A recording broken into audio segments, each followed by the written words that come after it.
I like Lucasade and White Monster's okay. White Monster's right. It's like lemonade, isn't it? Yeah. I like the strawberry one. I know it's weird, Oh, but I I like the like strawberry one. the And rosé one. Is it they take that one disappearing. That one's going off market. what? Rosé's going, No but you'll still find it everywhere because no one drinks it. way. Yeah, just increasingly out of date as time goes on. Yeah. But See, that stuff doesn't If go out of possible. date. Yeah. Don't be silly. bacteria cannot live there. You can't. It's Yeah. penicillin in a can. It's penicillin in a can. Oh, I I just did enjoy. What did I have? I had the doctor, the motorcyclist name now escaped me. Jesus Christ. Oh, that stuff tastes Lottie. like piss. What's it? It wasn't Um, special. and so it basically is lilt. It's like it's very much reminding me of lilt. If you probably don't remember that, do you? I do remember Lilt. Lilt is actually. still Pineapple and sold. grapefruit. Is it? Yeah, Where? shops. Lilt, I mean- yeah, Lilt, it is quite like that. Lilt, infamously, when the sugar tax came in, was already so low sugar that it didn't have to have any additional tax put on it. They still put in sweeteners anyway because it's cheaper. You know what really frustrates me is that there is multiple versions of sugar-free Lucasade, but they only sell one in like most shops, which is the pink one. But they do have a sugar-free version of regular Lucasade, and nowhere sells it. It's horrible for a Lucasade fan. A Lucasade fan. What? A Lucasade fan.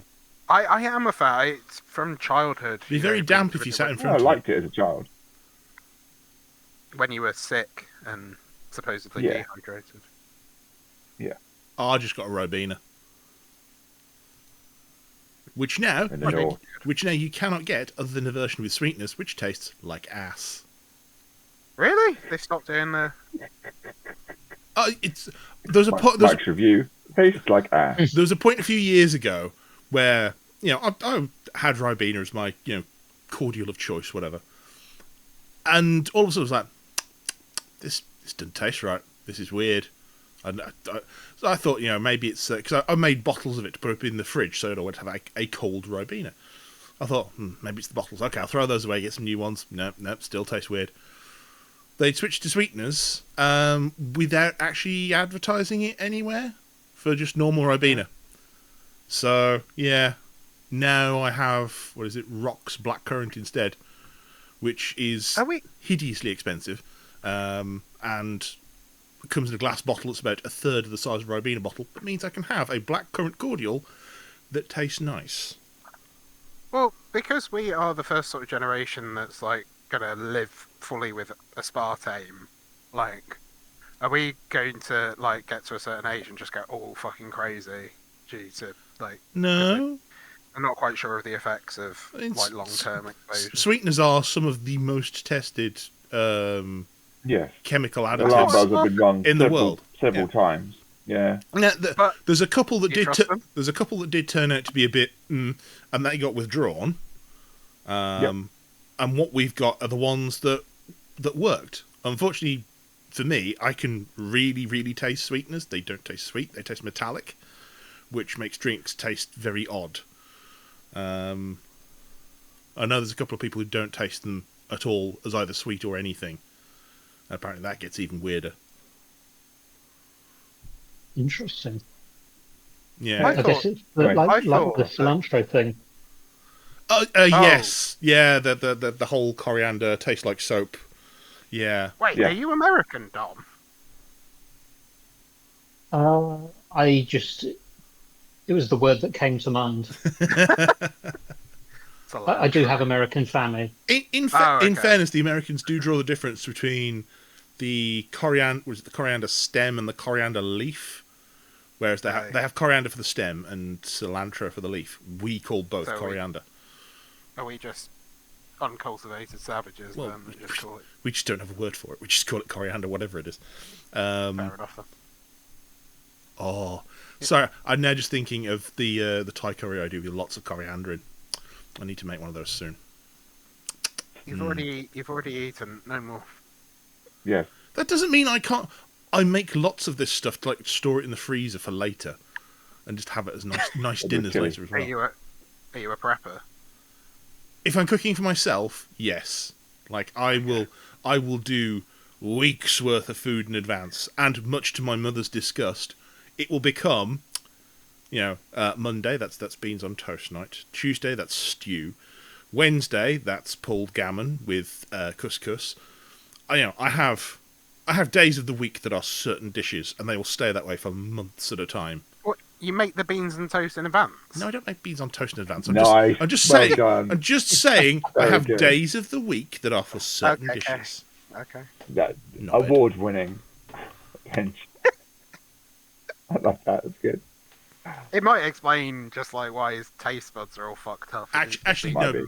be. Beans on toast was I made this Thursday. beans on toast on Thursday. Yeah. For reheating on Monday. So, but yes, apparently I was the weird one for having days of the week with designated dishes. We have habits, but we tend to agree for the week what we're doing because of sound. And we do usually get into habits, especially when cooking for seven. But You don't. I don't designate the way you described, but it's. I think it was more the way you described it than actually the actual having the designations. Because as we've spoken before, we have very different relationships with food. Yes, I'm afraid. I wouldn't eat if I didn't have to. Okay. I was going to say you I learned in my 20s that I don't function if I don't eat properly. Therefore, I now eat properly because I learned that I function better if I did. Yeah, no, that's true. Grand message there being I do really enjoy some food. I was going to say grand message there being don't be a wargamer because you will have the world's worst lunches every weekend from now until the end of time. It's like I've turned up at a place. What is there to eat nearby? There's a transport cafe and a McDonald's. I'm the sort of person because of dietary requirements, I have a tendency to take sandwiches everywhere or some form of lunch. Do you know what? Sainsbury's do free from, no dairy, no gluten, pork pies now. They are godsend. They're new-ish. What? Okay. I have heard of them. No flavour. I've eaten them. Sorry? No flavour allowed. Well, the other option is not eating them at all. So I'm like, they're lovely. They're Are really you good. now like a celiac or something, or like, do you have? I mean, I haven't had dairy since I was for most of 20 years. Or, no, obviously I have had it, but I avoid it most of the time. Oh, And okay. gluten I took out of my diet probably about 10 years ago. Oh. I'm much better for it. I'm not a celiac, but I definitely have a reaction to gluten. An awful lot of people do. Yeah. Oh. See, I actually developed running conventions, the convention lunch, which is something that you didn't have to refrigerate it, and could provide something that could approximate a meal without generally being one. Nice. So I found that Laughing Cow cheese, despite the fact that is stored in the fridge at every supermarket you go to, doesn't need to be refrigerated. Pepper Army also doesn't need to be refrigerated. Oh, definitely. Well, it's cured meat. Yep. Yep. Cracker breads, and then it was usually like a basket of plums and a bag of apples. I was like, yep, I can make a variant of a lunch out of that. Because there was just so much time at conventions where it's like, I don't have time to go and get lunch today. I guess I'm just going to be cranky with people for 12 hours. I did like going to Cardiff when there was time to walk up to town and go and get, rice to go or something. I did enjoy those days, but yeah, they weren't every time. I'm sorry, you think there's time in Cardiff to do anything? There used to be at times, occasionally. They have changed. And after. They have changed the Welsh schedule. I don't mean the Welsh. I don't mean the Masters. I just mean going to Cardiff for day events and stuff. Mine used to do other things as well as a Masters. Yeah. A long while ago. Actually, that's the point. I haven't looked at the new schedule. It's different. It's got 2 days of proper stuff now rather than. Fine. I think we talked to Martin Yeah. last week.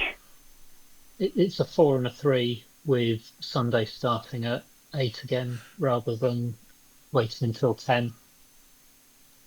I mean, it's not It's not an ideal start time, but I can manage it. I'll crawl there if I have to. Aren't you staying overnight? Yeah. Hmm. If Benj, getting up early, I do, but getting up early and doing things, that's really the key thing there. I'd love to agree, but I do occasionally do very silly things early in the morning involving exercise. I was going to say, you just wake up and go, should I cycle somewhere today? How about Norfolk? Yep, that's the vibe. Yeah. I like that one. It's good. Oh, they've removed the timetable from the Firestorm page. Who's No, it's running on a the team? blog post. Okay, fair enough. I'll catch up with it at some point. Who are the TOs for the event? Steamforged. Yeah. So you Well, probably they're don't know exactly providing who. judges and all that jazz. They are providing everything. So They have a dedicated event team who are in charge of it all. Oh wow! who will currently be reading up on the War Machine rulebook. It's like, we know Guild Ball. Why are you making us read this? Get reading.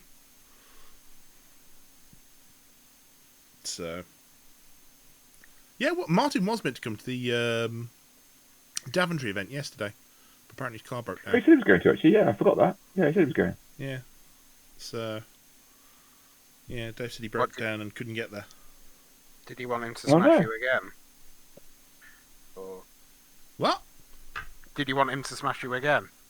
I've played Martin like twice, and they've been fairly close games. Oh, I thought you I thought it sounded quite smashing. I played him recently. Yeah, With me. the first time I played Martin was P Butcher into some Cricks list that just ended up being, for some reason, it was the Ross on Y scout hut.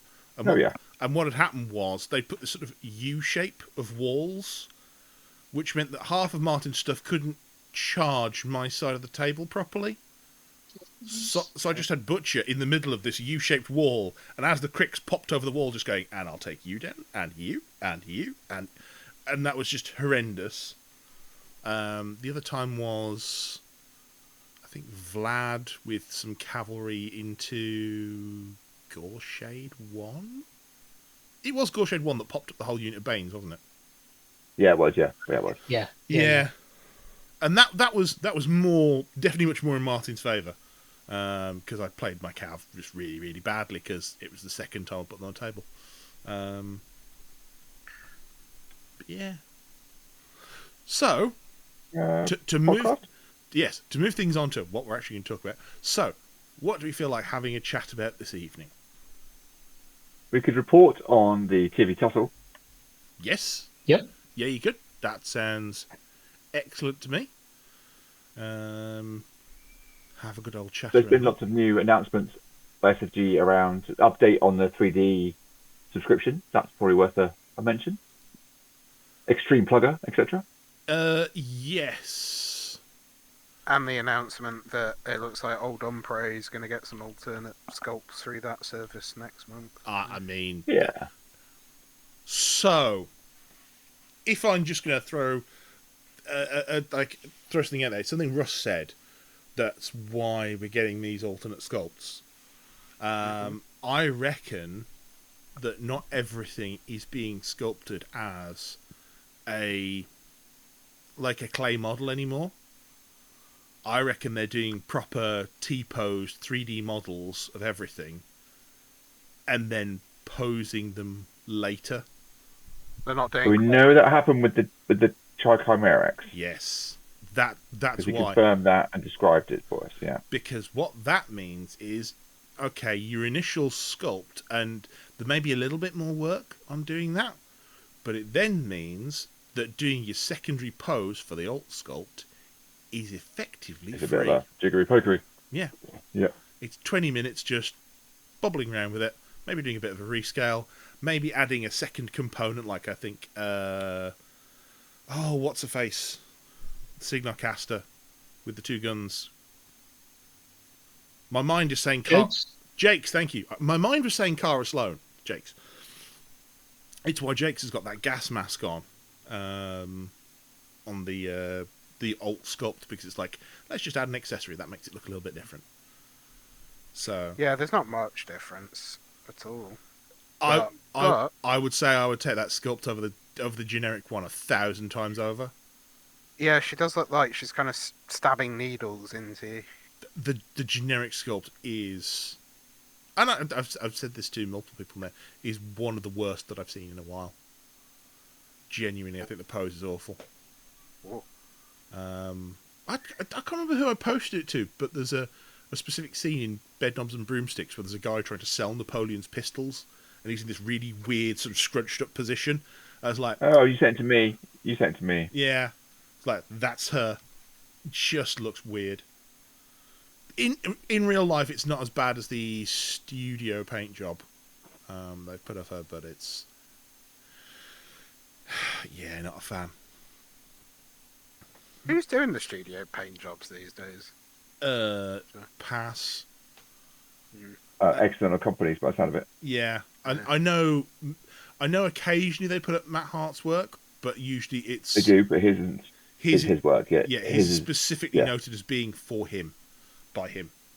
And I'm guessing for proper studio jobs, you want someone who's...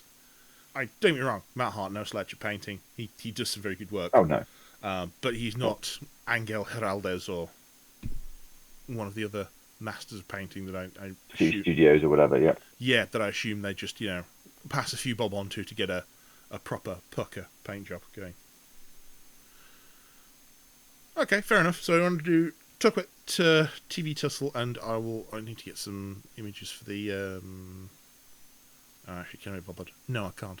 We'll just talk about them. Yeah. Okay. There was also the whole thing about the cadres being reclassified. Oh, Well done. Good catch. We That- talked about this earlier on. that one. I was editing the sequence where we were talking about the cadres being good for getting people into new armies while that was announced. I was just like, oh, you absolute shambles of a human.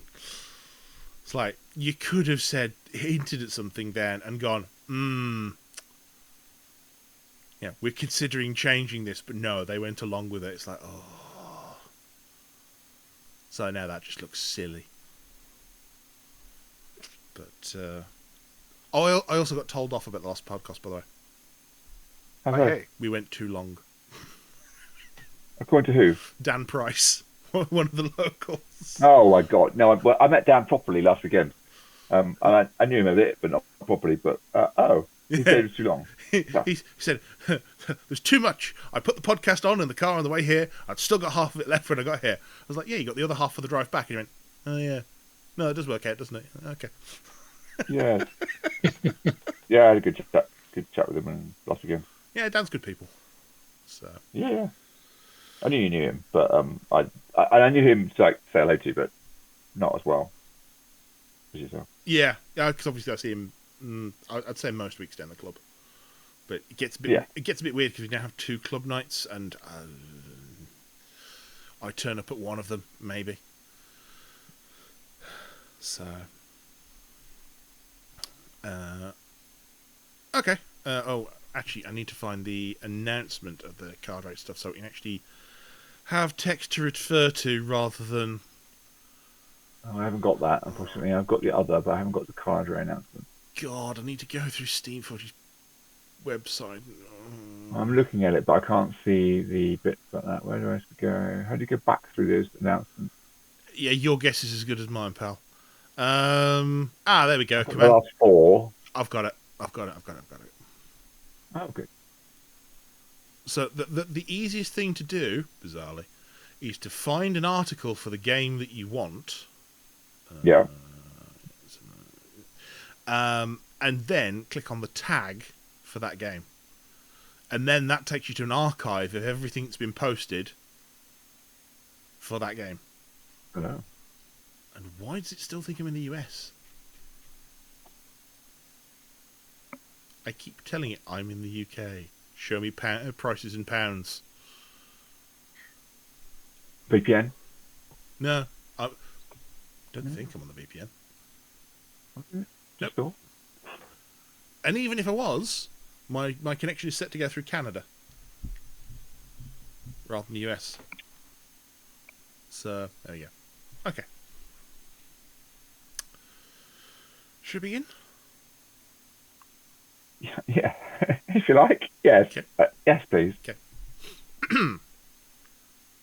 Hello and welcome to Elite Cadre, the War Machine podcast that doesn't take itself too seriously. I'm Mike. I'm Kurt. I'm Dom. Indeed. Hello. Well done, Benj. Ben's Ben. usual attentiveness there on display for all to see. Okay. And I thought I wouldn't interrupt you again just to keep freaking you out. I know. This is the thing. I'm getting a false sense of security now. It's building up confidence that you're then going to just whip away at some point in the future. So, I'd love to say I've been talking to Alex about it, but I haven't. I will, though, I think. Alex? Get some tips. Who the hell is Alex? He who previously interrupted you. Never heard of him. I may have some Dyson templates for him, but I've never heard of him. He's dead inside. I mean, dead to you. He's dead inside and dead to me. Interesting. Okay. I don't know, maybe. You sounded like you were going somewhere with that, and then just wandered off into the woods as you lost steam in your own conversation halfway through. I think that's going to be a running theme for this entire evening. Oh, excellent. Okay. Well, if it's like the last one, no one's going to be able to hear me anyway. No, I fiddled with the volume settings, and I know. I also fiddled with the audio settings for the last podcast so that you were at least somewhat audible at points. So, Thank you very much. Much like my efforts to remove every single Discord notification from it, we'll see if the new solution for that has borne fruit this time. We were just seeing if you were conscious. That's fine. I'm very conscious of these things. Anyway, yes, we're back with another episode, and we thought that what might be interesting is to go through, well, a new developing tournament scene with the aftermath of the TV tussle. So, Kurt Indeed. or Dom, do you want to take that one away? So, as mentioned in the last episode, TV Tussle was hosted at the end of May on the date that was specified for the Welsh. So when that got moved, I snagged it. And it was a good day. We had solid turnout, 10 players. Only one drop on the day, which meant that we had an even number of people. And I got to actually run things rather than running things and playing the buy. But no, I think everyone enjoyed themselves. We had 3 solid rounds, and I actually have got a raft of dates planned for the rest of the year to run more events because there is definitely a market for it. I will say that kind of that 3-round steamroller is a very nice kind of level to run at. It's a nice kind of gentle day of some tournamenting. Absolutely,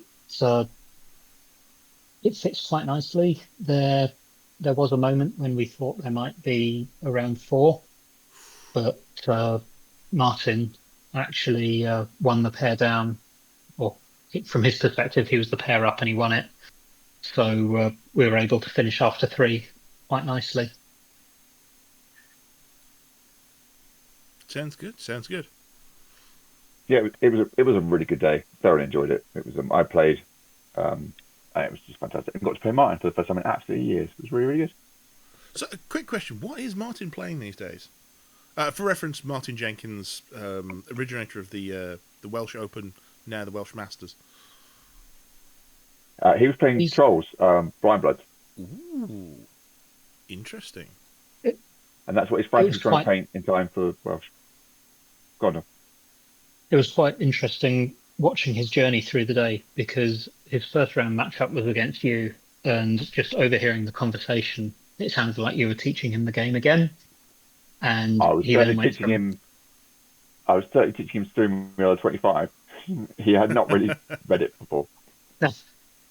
Well, he went from that on to, well, he won the pair up, pair down, and smashed his round three as well, very convincingly. So while he's been out of the game for a while, he's not lost a whole lot. No, it didn't surprise me. He's always was a very, very good player. Hmm. Well, a tournament day is a good chance to have, if you've not played for a while, like a very quick refresher, because you have those sort of 3 games, quick succession. Like you can carry lessons with you fairly easily from one to the next. Like what's working, what's not, what can I experiment with? What does this steamroller pack do? That's a wider question. How do I not lose? Yes. I mean that is step 1 of learning how to play War Machine. How do I not lose? You can work on winning later, but how do I not lose? Yeah, it's not quite the same as how do I win, but how do I not lose is lesson 1, I think. Yeah. Some would say it's the most important lesson. Well, yeah. I mean, most important lesson to have fun, but yeah. Next one. No. Power game. Oh. Crush. Lamentations. Etc. No. I don't know. I think it was Martin who first said to me about with learning to play any of these games was play your game. Try not to worry too much about what they're doing. It helps to know, but it's more important to learn your game and decide how you're going to play your army. And I think that's what he was trying to do again with Trolls as a new army, as a new, always return, nearly back to the game. Oh yeah, Just What was, picking it up. what was the faction sort of spread? Out of interest.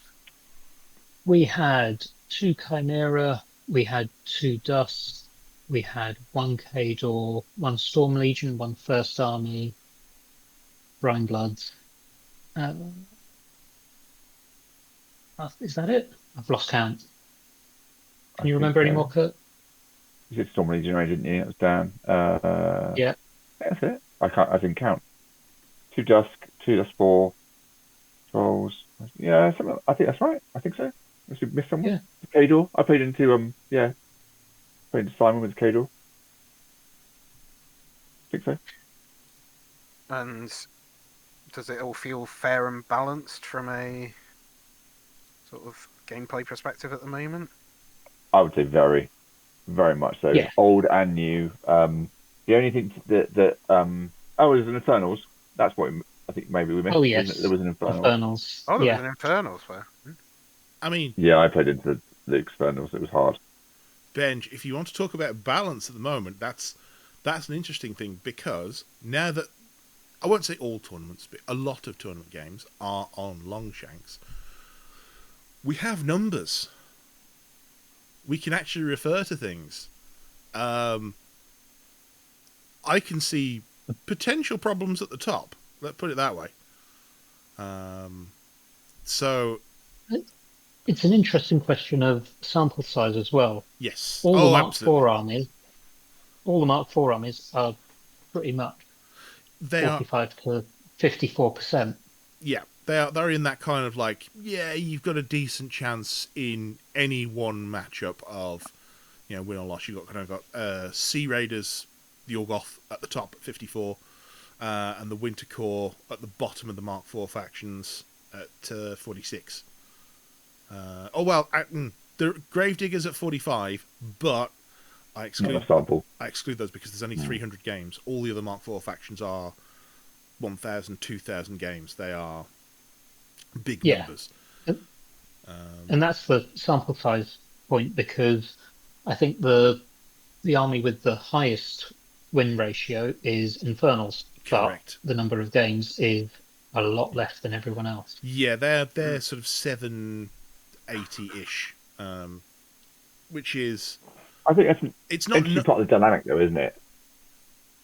In that there's armies that are the outsiders or the left field kind of factions or armies are doing well, not because they're necessarily stronger or more powerful, but because people don't see them. And there's a surprise factor to some of those older. There's also a secondary thing there, because if you think of the Infernals players, a lot of the people who carried on with Infernals are the people who are just good players in Mark III. Yeah. So people like Zilv Alexa, I think, or Aleska, I can't remember his surname, who is a very, very strong player. He can pick up any of his factions and have a very good shot at winning.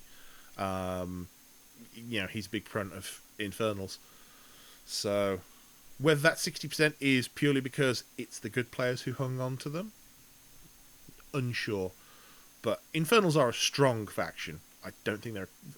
If we had more games and more players, I don't think they'd be in a stronger position as they are. So No, it'll be interesting when they come round, as per the Adepticon announcement. What happens to them then? yes, Where does it Limited go? access to yeah. yeah.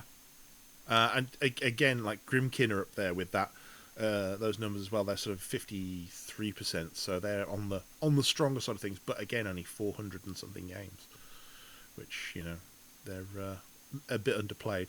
But now, if anyone does want to look at how the standings are,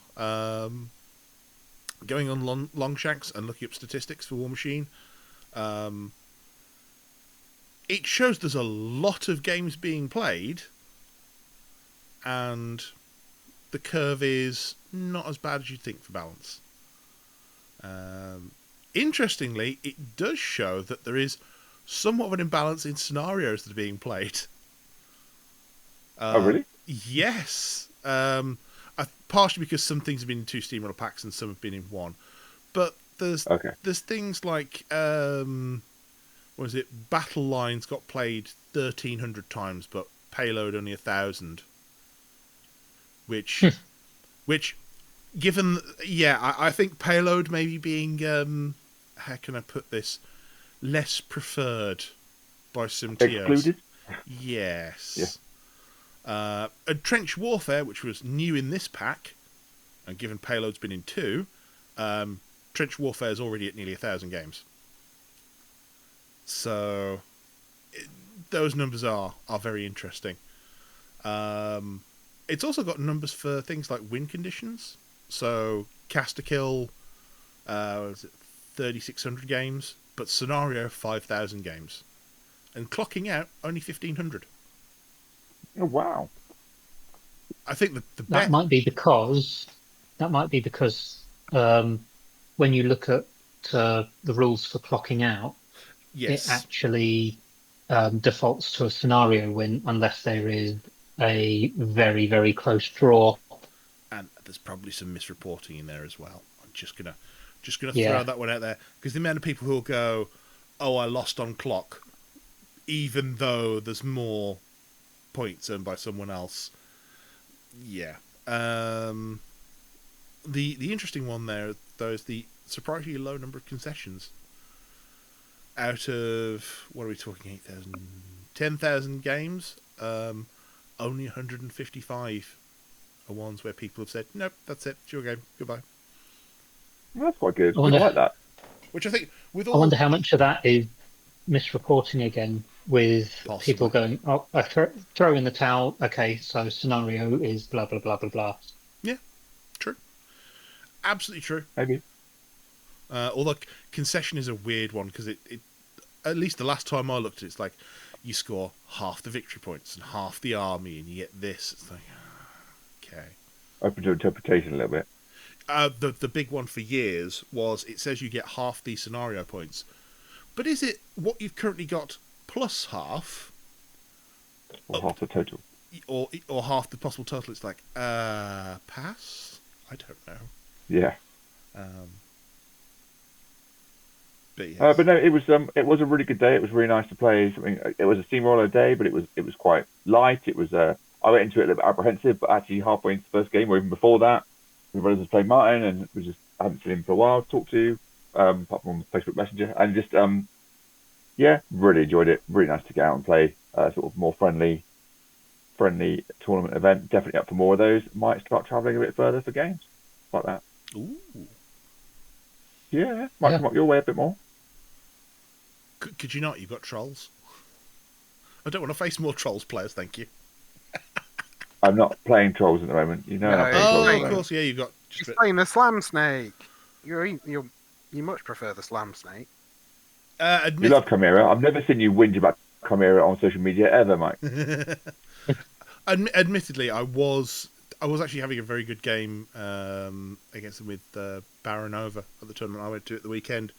Right up until the point where they decided to move forward, and I thought, Baronova on a hill, got 5 focus, out of charge range of anything, pretty safe.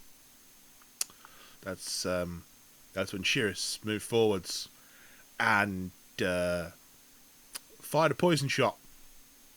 There were a lot of 6s in that roll once it was boosted. Yeah, even if I spent the focus, I could not save Baronova. It's like, that's a 1-shot, isn't it? Yeah. Oh, good game. This was in a game where it's the only time I've ever seen the Chimera Cav fail at a charge. It was very strange. They came into fail to do a lot of damage. Yeah, they went into the Mana War suppressors, which, because of their positioning, they could only get 2 of the Cav onto them. Which I thought, that's still enough to do stuff. And then the first one comes and he goes, ha! Take 2 damage. Second one, take. When they are resilient and less damage output, but they are still nasty when they get a good charge usually. Oh yeah, but they just left all 3 Mana Wars there. At which point the Mana War just walked up the next turn and went guns to the face, and they went away. I mean, admittedly, with Battle Driven, it's still a pain, but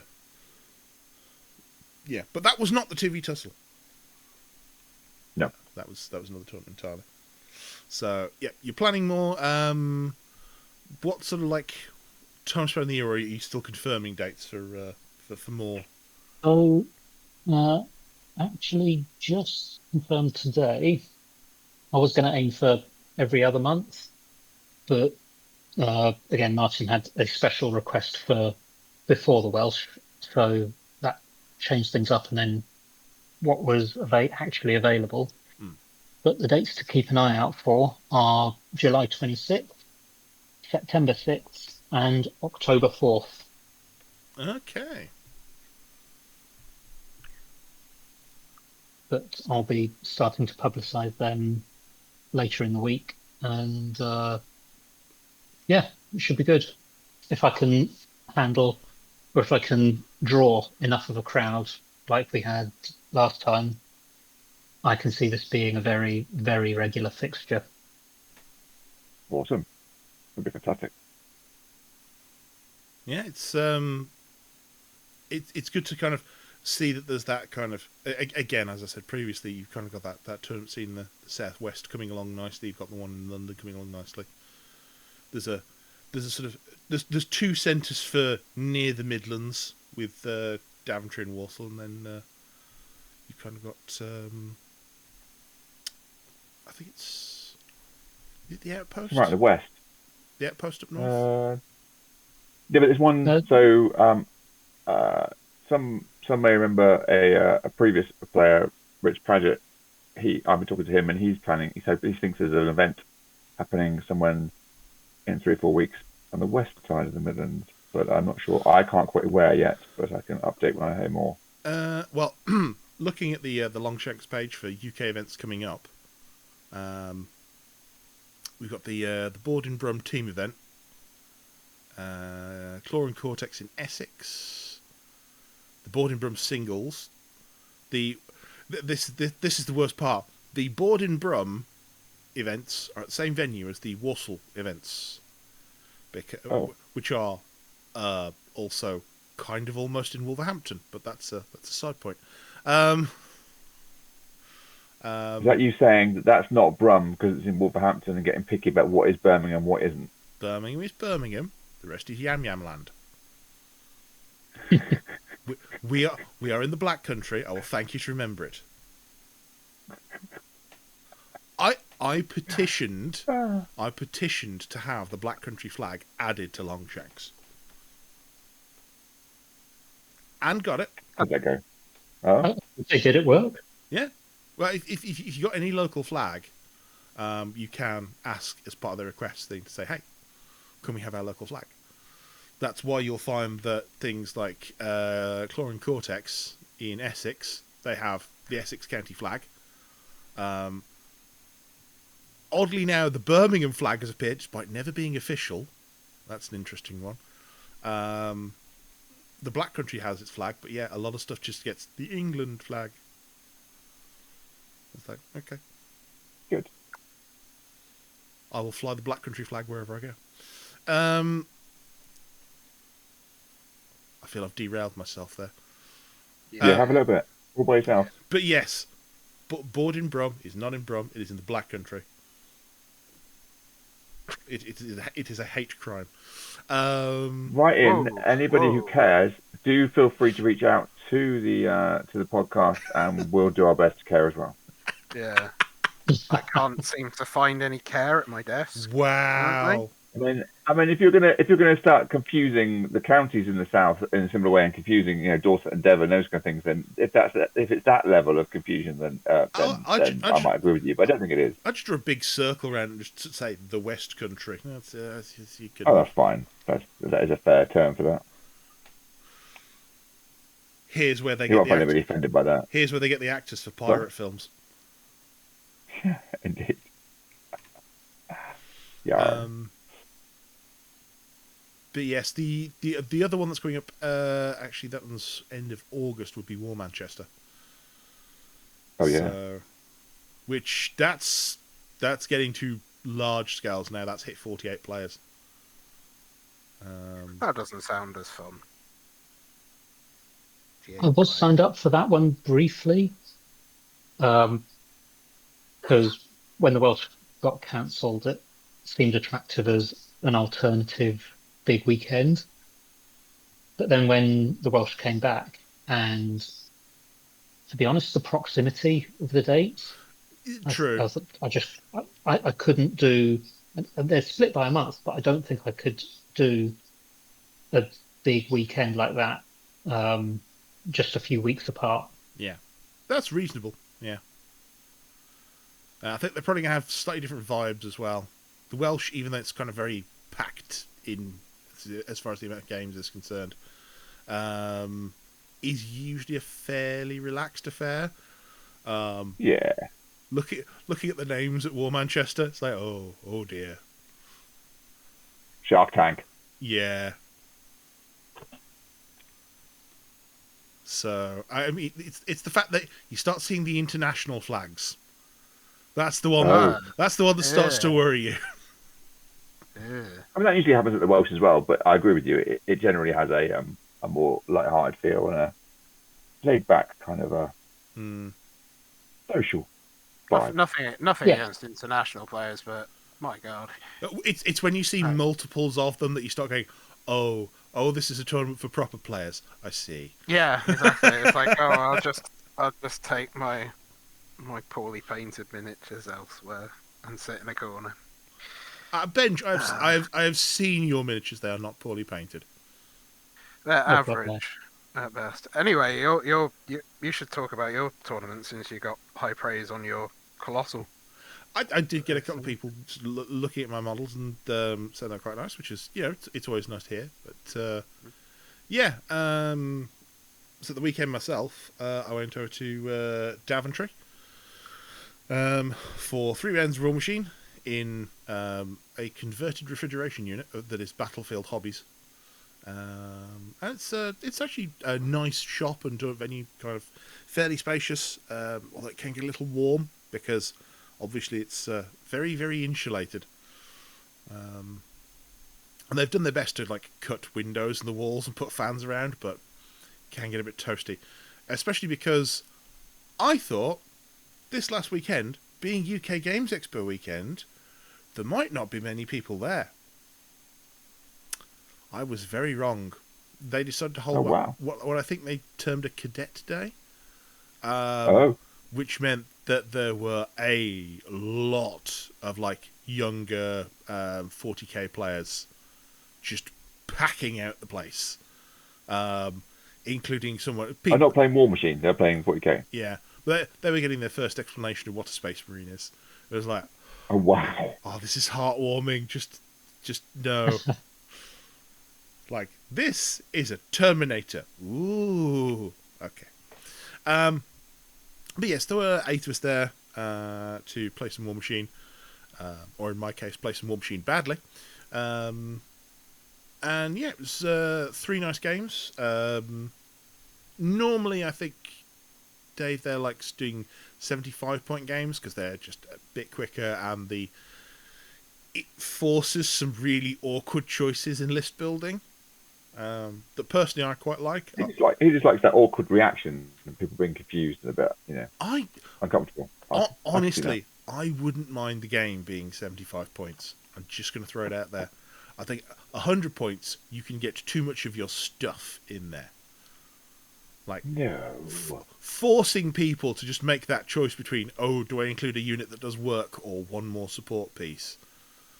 I think that's I don't agree with that at all. Really? Really? I do hear you. I like the forcing to make interesting list building choices, but I have to admit, in my experience, I find that the current War Machine takes about the same amount of time, regardless of the point size. I don't find 75 or even 50 any shorter than 100. Well, I mean, that's partially because the savings between 75 and 100 is like one Warjack and a couple of solos. I mean, it's not... You're saving maybe a minute off most turns. Even going down to 50, we get games at the club that last as long as the 100-point game on the next table over. Ooh, that's interesting. Yeah, that's certainly quicker. That's a big chunk of list gone at that point. Interesting. It somehow becomes a lot more tactical. That's fair. I will say, yeah, I'd rather have all my toys, please, and not go without or decide what I have to take out or yeah. I like 100 points. Trolls and all their support. I will say, don't pay trolls. Yes, at the moment, I will say as you head down to like 75 and 50, the current Steamroller pack does break down a little. It gets very awkward to play. I'd imagine especially at 50. I would say there are some very, very cool alternate scenarios in the app for playing at 30 and 50 points, having played them with the Shadows and Scum box and playing box on box and gradual, kind of a bit like a mini journeyman, but with just turbos. Yeah. Playing some of those scenarios, the narrative scenarios, that I'd recommend for playing smaller size games. They're just really good, and they scale better. I think you're right, Mike. That some of the flags are too far apart. They're not flags. The objectives are too far apart. It gets very difficult to make sure to cover the ground, doesn't it? Well, I mean, as well as that, you've got stuff like trench warfare. At lower points, you're just never going to have enough. Like, there's... No. Yeah. You've got, what, 2 objectives, 2 caches, 2 flags. Like, well, no, 4 objectives in total. There's just too much on the board to be concerned with. Which is kind of a nightmare. But yes, overall on the day... played into Chimera, which was that was a good kind of back and forth game, right up to the point where Baronova got shot off a hill. The second game was against Crucible Guard, which was it was a force that seemed designed entirely to frustrate Cadre, because Excellent. Mark IV Cadre says, we don't have many axes, but we do have lots of guns. And this was a Crucible Guard force that had all the Carapace medium-based models in. It's like, okay, pain. so I'm getting +1 to my power shooting you, but you're getting +4 to your armor from me shooting you. Oh, this is a problem. And also had like a quad of Rocketmen solos that were just going in and going, and blind you, and blind you, and like, yeah. It was a good... Look, my Crucible Guard is in the loft. I'd like to keep it there. Stop trying to tempt me to get it out of the loft. No, it was a good tactical game overall, but kind of got locked out on one side by just this mass of medium bases that I could not clear. And then the third game was into, oh yes, Gravediggers. Having seen them on the table now, they work interestingly. And as someone pointed out, even though they have 8 command cards, it's really difficult for them to actually use even half of them because of the limitation of 2 a turn. I make a good point. Yeah, and they can't airdrop on turn 1. No. And they're going to have 4 airdrops in total. So it was very interesting to play against them and see what they do. And it's seeming that is have some machine guns, do lots of combined range attacks, and have some flanking forces that unexpectedly take out a quarter of my army. We're getting some crosstalk from someone. Sorry, it was Jodie in the background. It's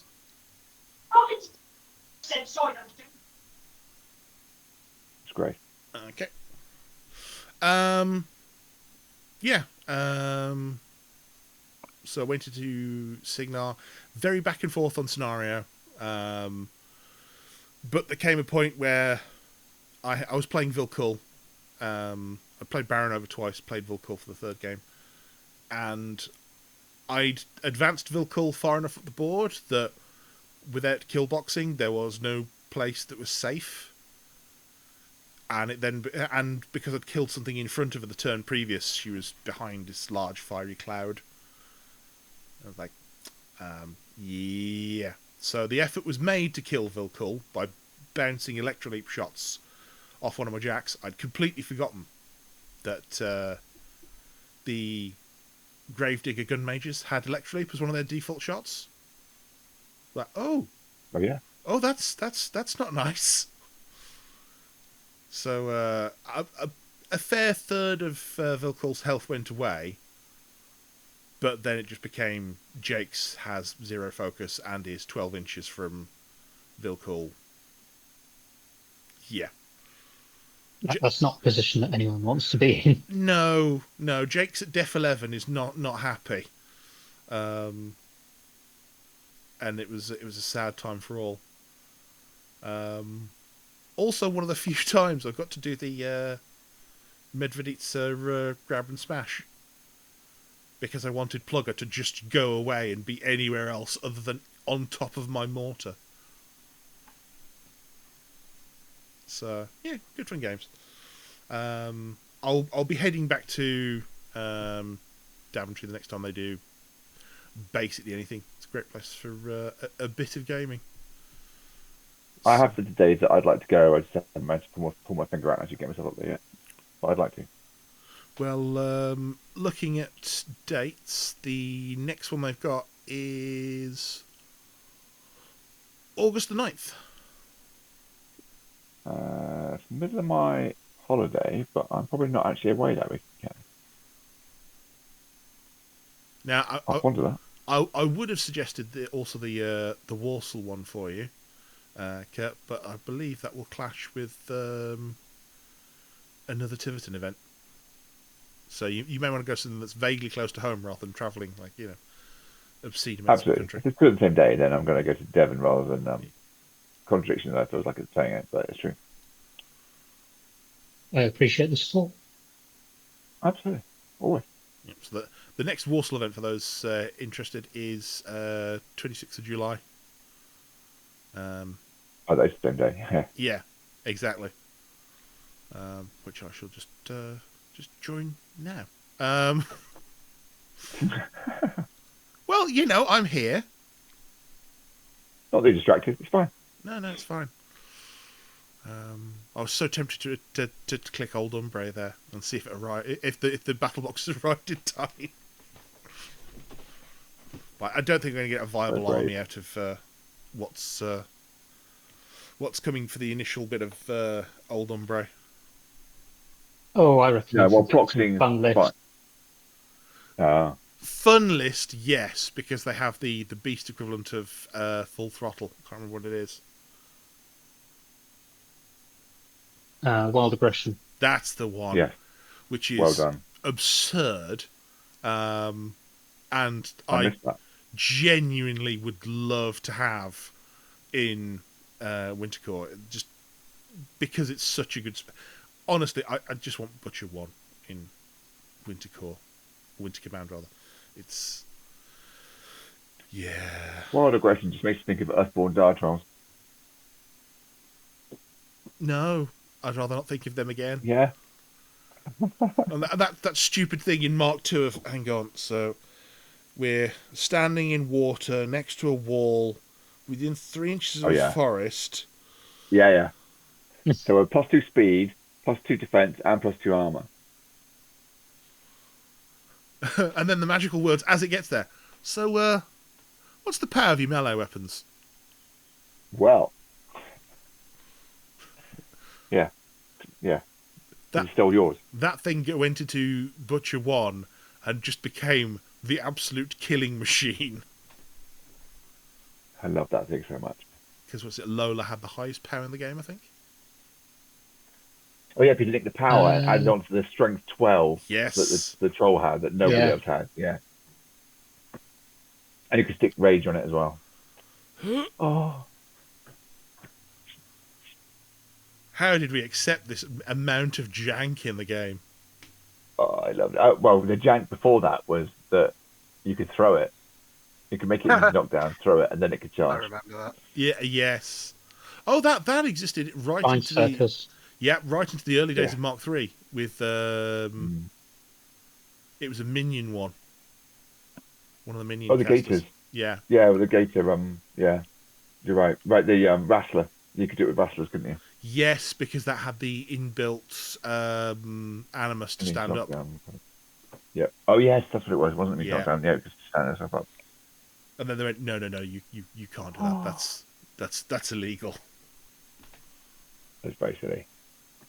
Well, I mean, if you want to talk about silly, going back in the history of the rules, there's the whole thing in Mark II where the standard start for both, I think, Sorcerer 1 and Kane 2 was to run the cheapest model in the army forwards and then charge it in the back with your caster to get extra distance. Yes. And you would have to kill it because that's the way the game worked. But thankfully that small abuse of the rules has been put out to pasture with the ability to cast a spell and then run. Yep. Which is one of the, like, as a quality of life improvement for Mark IV, that's one of them. Yeah, I agree. So, It certainly simplifies a lot of things when you're trying to teach the game to people, Yeah. explain it. because it never really made sense to my mind that it's like, well, if I cast a spell, why can't I run? Because casting a spell is an anytime thing that doesn't use up any part of my activation, and then running. Exactly. Because your warcaster had to stop and think. It's, So you're saying this anytime thing is not anytime? yes, exactly. It also meant that you could have activations where you could genuinely just start. You could do the spell stuff and then kind of forget and run, and it's kind of like, oh wait, no, that doesn't work. It's Yeah. It put a condition on something else in the activation that just didn't feel right. But no, hey, it's fine. Because you could do the spell and charge, but Yeah. it's You could fail the charge in order to get out the table, and then you end your activation, but the sword running. yeah. So Much cleaner now. yes, I mean I will say every version of War Machine has been, at least in some part, an improvement or a smoothing out of what's happened before. I genuinely would love to take players who've only started playing in Mark IV and just make them do one, 100-point sized game of Mark 1. Not Mark 1 Remix, Mark 1. How many points would that actually be? 750? I don't know. Something like that. I only really played Battle Well, Books a and unit whatnot. of champions was 106 and a mauler was 111. And those are the numbers I have in my head. Don't ask me to quote the entire thing, but there are odd numbers that are Oh still in my wow! head. The fact you remember those is quite impressive. Old. Yes, but Um, this is, yeah, no, I have a few bits. But I used to play a lot of trolls. and I used to play a lot of Cadre. And I used to play a lot of Haley too. Oh, fuck off. You're one of those people. Yes, of course I am. What do you expect? Ah, yes, Signal players who start their list with the Squire and then Yes. move on to the Caster. Yes. That was a model that never should have been created. What? Kick the can? Have a point. Whee! Oh, I get an extra focus and my control area is 2 inches bigger. Yay! Every other faction is sat there with a 12-inch control area, and Signal's like, 16 inches in all directions. Suck it, Okay. nerds. Or was it 18 for Haley? Can't remember. Focused. That was 16. Yeah, she was focus 7, and then an extra 2 inches. No, she was always focus 8. Because you had a squire. No, she. Oh yeah, yeah. Yeah. Oh, The, can't the, add the squire twice there, Ben. the urge to No. take the scalpel off my desk and go stab Benj is rising. I did love Thorn and the stupid interactions you could do with that. Because he had that, like, he was obviously an arc node, and then he benefited from like additional movement shenanigans. Oh, if you put a spell through him, you got a move of 3 inches or something? Yeah, something you could like, yeah, you time bomb through him and like did lots of. Sorry, this is horrible taking you back to very dark and horrible days of repeatedly playing Nick's I Signal. was going to say, I'm starting to feel like we should apologise for the hate speech and move on. I had fun. I was alive for the first time. You got to play Signal and ruin everyone else's days. Well, that's kind of what I am. I think I'm quite malicious when I play games. You are, Like Kurt's talking about like sidelining his signal because of the player experience that the other person feels, which is very considerate and humane of him. actually, that I'm playing. is an interesting one for you, Kurt, with you saying that Gravediggers felt a little bit abusive from your. So it wasn't just that. So it's two parts to it. One is that I played into a new player with new shiny proxied Gravediggers, and I think so. I play Chimera and I play Dusk, and Chimera is very glass cannon. Dusk is a bit less, so I don't mind the glass cannon idea. But the thing with Signal with the ranged attacks is if you line up your ranged volleys and assault, you can remove heavies at range with combined fire with different jacks and different everything else. Yeah. And there is no retaliation that can come from the enemy if you do it right. Yeah. However, there are ways to stop it if you know how to stop it. So it's a bit all or nothing, it feels. And I'm sure there's more to the army than that, but my limited experience of just playing it for 2 evenings, something like that, made me go, I think I bought enough of this. I might paint some gun mages because I used to love gun mages and it was a big part of what appealed me to War Machine as opposed to Hordes originally the bit of Signal that I dabbled in Mark 2, 1, whatever. I just played it and it wasn't just, it was part that I felt like my opponent wasn't getting a fun experience, but then it was also that I'm like, right, but if this doesn't work, what happens to my army? Oh, it falls apart. And I'm going further, reinforced that by playing Chimera into somebody else proxying the army and remove them. Ooh. So there are massive vulnerabilities within Gravediggers, in my opinion. They are very, very good. They're very strong, and they have a lot of tricks, and they have a lot of Pathfinder and some tricky eye of sight in place and things like that. But they definitely have they're not as resilient as Storm Legion, in my opinion. Yes. Yeah, I certainly found that when I kind of I started landing things like the Invictus rocket on their troops, because then it becomes like, oh, okay, I've got Yeah. this whole squad that's there shooting me down, and they'll just dig in and be impossible to hit.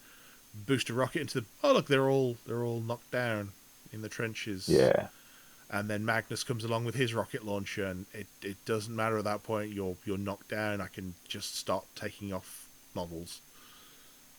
I'm hoping there's more to it than it seems, but it feels a bit. I think my problem is partly that player experience, but also it just felt a bit one trick.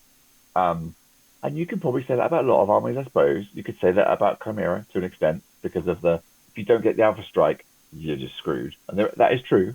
But you just stay out of range and wait for your opportunity and be patient. But it felt a bit like if you don't get that, if you don't make the most of your ranged attacks and really do damage, and somebody can defend against it, then it felt like it was a bit all over. When you say having to hang back, like how many times are you winning your games of Chimera from objective as opposed to assassination? Most of the time, I always prioritize assassination. Just become my playstyle from quite a long time now. I said, sorry, what did I say? I always prioritize scenario. I misspoke, didn't I? Yeah. Listened to myself in my own head and went, you said the wrong word there. I always prioritize scenario. Always. Okay. You said the quiet part out loud. Yeah, you let. Yeah, I did, didn't I? I will say that has to be how I play with Baronova. Because Baronova ain't going to kill you. That army that I've got planned for the Welsh that I'm slowly painting up, that is a grind your face off and, try and win on scenario. Although I need to learn to play the Baronova army quicker because it's a lot of chunk and it's a lot of dice. So you can't, interestingly, as a contrast, you can't grind with Chimera. You're just dead. And then the game I played last Thursday, I was losing the attrition war massively, but was ridiculously up on points. I think I scored in his turn 3 when he was removing large chunks of my army. I scored well, and then I scored well in his second. He was to play 2. In his second turn, I scored well, and then in my following turn, I scored extremely well. Went up something stupid, and then obviously went to wait to his turn to win. But my army was disappearing, but I scored so well. It was something like 8-2 or something like that by the end of by the end of his second player's third turn. That is something I'm increasingly finding against Chimera at this point. It's like you've got to give them something so that they come in, but not enough so that you don't have an ability to fight back. But at the same point, you've also got to have enough there that you can stop them scoring everything. And Yep. It's a difficult balance to manage. It is. And as a Chimera player, you haven't, as somebody else pointed out to me, you haven't got anything cheap to contest frivolously. So if you're going second and somebody else is playing that game to you, it's very difficult to kind of go, I'll just throw those in. You're like, yeah, but there's 7 points. I'll throw those in. They're 8 points. Oh my God. There's nothing cheap. There's nothing cheap to contest with. However, it's not an army that thrives on that. It's an army of wait for your moment and then throw it all down someone's throat, or surgically remove the general, which is what I did do last week. The general felt like he was safe, and I removed him from the middle of the table, and I knew that I was going to lose my heavy that I threw in, but he was a lot cheaper than the general, and it broke the middle of the army.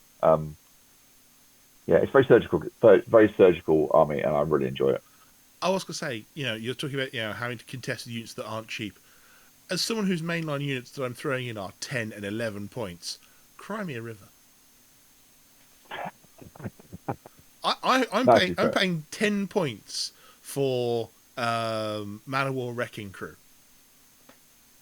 Yeah, but you have cheaper units. You just don't buy them. I have cheaper units, yes, but they would be utterly useless in the current game. Okay, fair enough. Like I can't have a frontline contesting unit that's made up of Winter Command infantry. Mechanics. Yeah. Mechanics don't come in units; they're solos. Good point. Well, not for you, but yeah. Yeah. And even then, they're 12, 16 with 5 boxes, which is victim stats.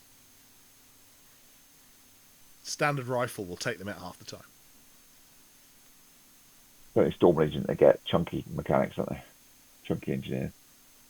And the unit. They have the unit They, 3. they are resilient in many different ways. Yeah. Although I will say that this last weekend, I did find out why you play the Arcanists with Baron over. There was that sudden realization of, oh, they're not just for putting focus on jacks.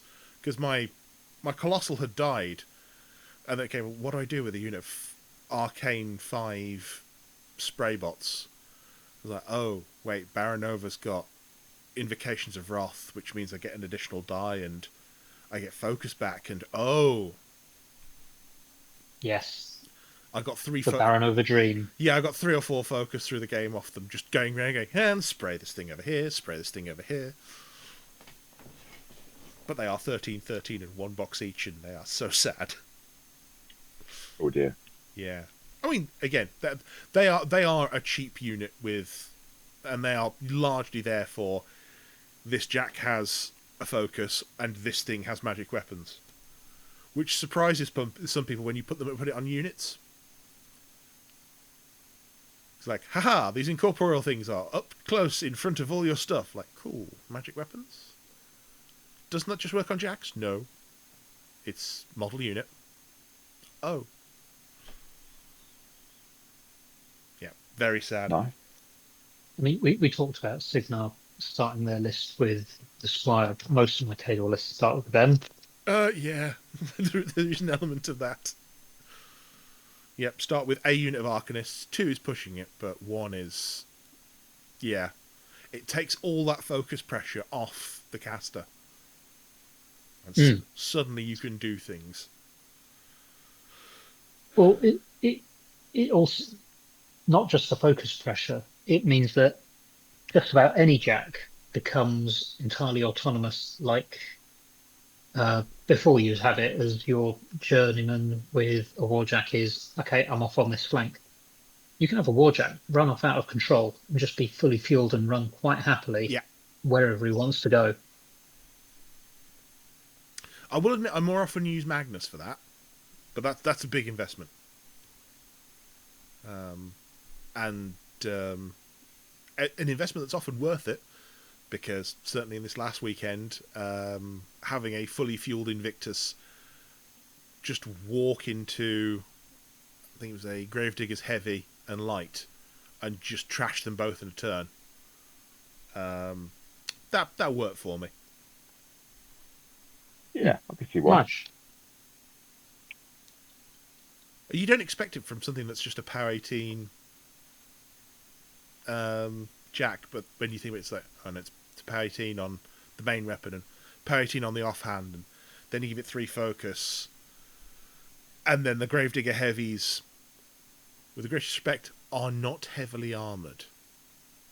That's what I mean. There's a fragility to them, isn't there? That seems to be their great weakness. But they are... amazingly, I do have Gravediggers up.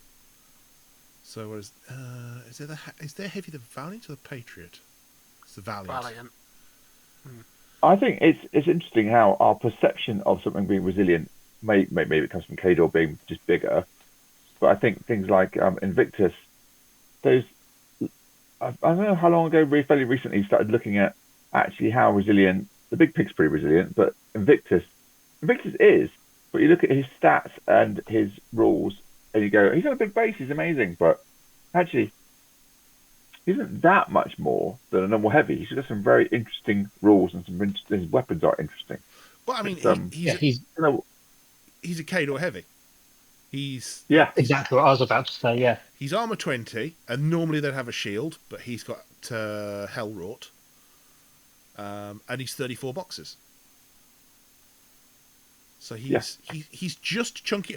He's at that point on the curve where he's just past what's the easy to kill in one go.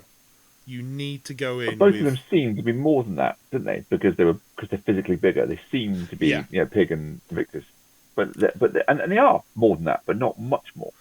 Pig will go down decently easy, especially if you remember the Blessed card. Indeed. So I mean, I would always take for if you're taking your command cards, having blessed there just for one turn to go. I need to kill this thing. It's going to have a buff on. Let's put this in the arsenal for it. But yeah, Invictus as well. Having things like if Invictus takes the charge and doesn't die, it's like, okay, well, you get the retaliatory strike on the way in, then you get the bonus strike in the maintenance phase of the next turn, then you get the 2 base attacks with the flamethrower, then you get up to 3 more attacks because Magnus, what's he going to do other than hand out 3 focus? Like, it's enough to really start causing some serious hurt very quickly. As well as that, the 3-inch melee really doesn't hurt. A 3-inch melee with a chain weapon. Although people do watch out for if you use a Thresher and Magnus is close behind. Just warning you of that one now. Just that moment where you look at it and go, oh, Magnus is very close, isn't he? Yes. Could chop his own head off. Hey. Yeah. The other downside of 3-inch melee is that you really don't tie people down in melee like you're expecting them to. No. Oh, I can just walk all the way over here. That's not where I want you to be. I actually think that's one of the very interesting things that Mark IV has done. So Mark III, obviously with free strikes, arcs, all this kind of stuff, once stuff is in melee, unless it's got parry, it's very hard to do much manoeuvring around. You've got that sort of inch to 2 inches of the melee range that you can kind of dance around in, but not much else. Whereas Mark IV, with the amount of unstoppable and just how melee ranges of free strikes work now, it just becomes like, well, I'll just walk away. Yeah, you can't charge though. No, you can't. No. You can't charge out, but you can just walk. Yeah, you can. Like there's a point in the game I had against the Gravediggers where there was a jack right in front of Vilcool, which Vilcool was down to 2/3 health. I was going for the assassination run. In Mark III, that would have been a really risky thing to do because you're looking at +2 to hit as Vilcool would leave melee, and then a bonus die on the damage, which just becomes a bit shaky. It's like, I could die from this, but it is an assassination run. Whereas Mark IV is like, pay 2, cyclone out, charge. So the other thing I think about with those long melee ranges, and I've done it with the Trichimerax, and I was planning on doing it on the game last week. Well, one of the games at the event. Anyway, either way, with the Wyvern, as it was last week with the Wyvern, it's got a 3-inch melee. So the thing that you really want to kill and attack doesn't have to be your primary charge target. You charge the thing you can see, but you've got 3 inches. Yeah. So you can move away from the thing that you can stretch your charge 3 inches away from the little minion guy you can see poking out from behind the trees, charge through the trees, keep him within 3, land well past him but within 3, hit him with your 3 attack, so range 3 attack, and then pile everything else into the caster that stood there. Yeah. Or other choice target. Now, there is a massive downside to be remembered as well with the 3-inch melee, and that is how it affects your ranged weapons. So, for instance, if you don't have Gunfighter, you can't fire out. You have to fire at stuff that's in your melee. Yeah, and none of the Colossals have Gunfighter. Yep. I don't think. As I had to point out to someone the other day, because they're firing the Crucible Guard one, and they started the turn, they were firing out, and I went, does that Colossal have Gunfighter? Like, no, does it matter? Like, yeah, it does. Now, admittedly, they then went, okay, can we just, if we do these melee attacks and I kill this thing I'm melee with, it's like, yeah, sure, we'll work it that way. Like, there's no need to be kind of going rewinding 2/3 of a turn for this, but you need to remember that. Also, they're sprays too, aren't they? And therefore they can spray something that they are engaged with, and therefore can hit the thing further away. This was the rockets. Ah. Yeah. But even with the sprays, you've got to target the thing that you are in melee with. Oh yeah, I know. Yeah. So it's a straight line. Yeah. you can maneuver around. There's some shenanigans to be done with that. But still, there is. It does get a little awkward. And again, you need to remind people it's like some weapons have pistol, some don't. Look on your cards. Yep. Because the amount of people who Some on the same model. Yeah. try and fire things in melee and go, oh yeah, it's what's your defense? It's this. Like, okay, no, it's +4 because you don't have pistol. Yep. So What's hilarious is when you're fighting in a forest and you suddenly realise that actually it's also concealment. oh, that one gets me every time.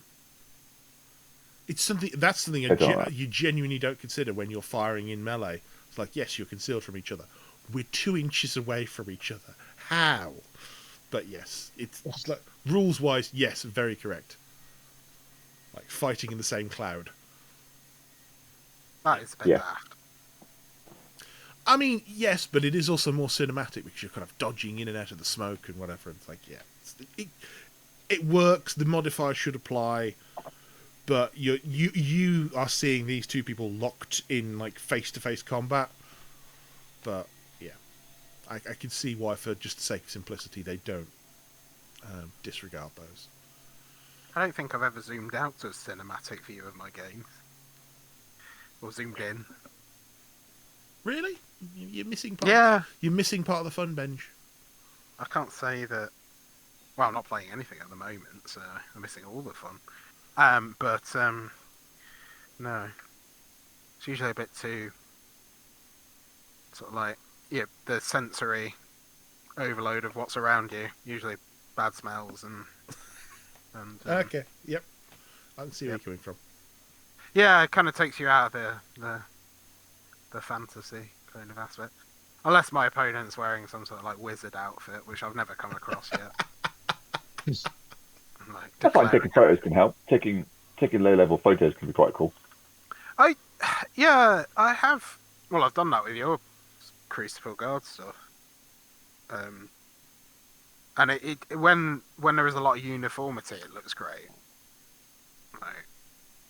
But that's probably why my stuff gets compliments, because there is a lot of good uniformity in it as well. Yeah.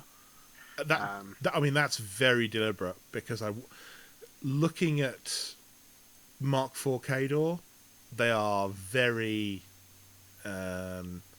like World War II Russian troops. So it fits that they are all basically cut from the same cloth. They're using the same paint for all the armour. Yeah. It mentally works for me. And there are some bits in there that are deliberately meant to differentiate, so that you'll find like weird hair colours and odd panels that are painted blue and yellow. But I mean, that's the key with a lot of like consistent army painting though. It's like you've got the uniformity. How do you then say this unit here is different to this unit here, other than the gun they're carrying? Well, we were just talking about uniformity before we started, with regards to painting recipes and how we're absolutely terrible at remembering. Yep. What did what? So.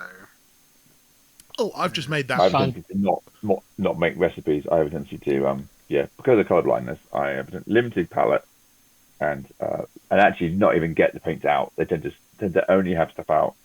Okay, I chop between armies. That makes that a bit more challenging. But generally speaking, the colours that I'm using are the colours that are out. But I still struggle at times. How did I do that? What was that highlight? I've actually taken now to. So my paints are spread across 3 really useful boxes. Yeah, 3. And there's no way I can reliably remember once they're away again what I used. So I've now bought another smaller, really useful box for what I'm painting at the moment, and I just take out the paints that I'm using for the army I'm on and keep them in there. Which is a disturbing number for my Cadre, quite frankly. But it's good to be able to remember, like, What was this? Oh, it must be this grey here, because that's the only grey I've got.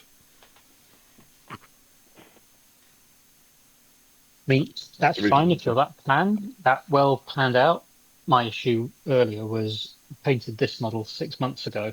I'm now Ah. painting the duplicate one. What did I do? In I fact, found it. in fairness, a lot of the time I just use the best guess. And there are a lot of paints that are like, is this Barak Noir Burgundy or is this Murderous Magenta? Does it matter? Not to. Oh, actually, no. Not to Murderous Magenta. Sanguine Base. That's probably closer. Because there's a lot of interchangeable. Like, is this Hammerfall Khaki or Rakarth Flesh?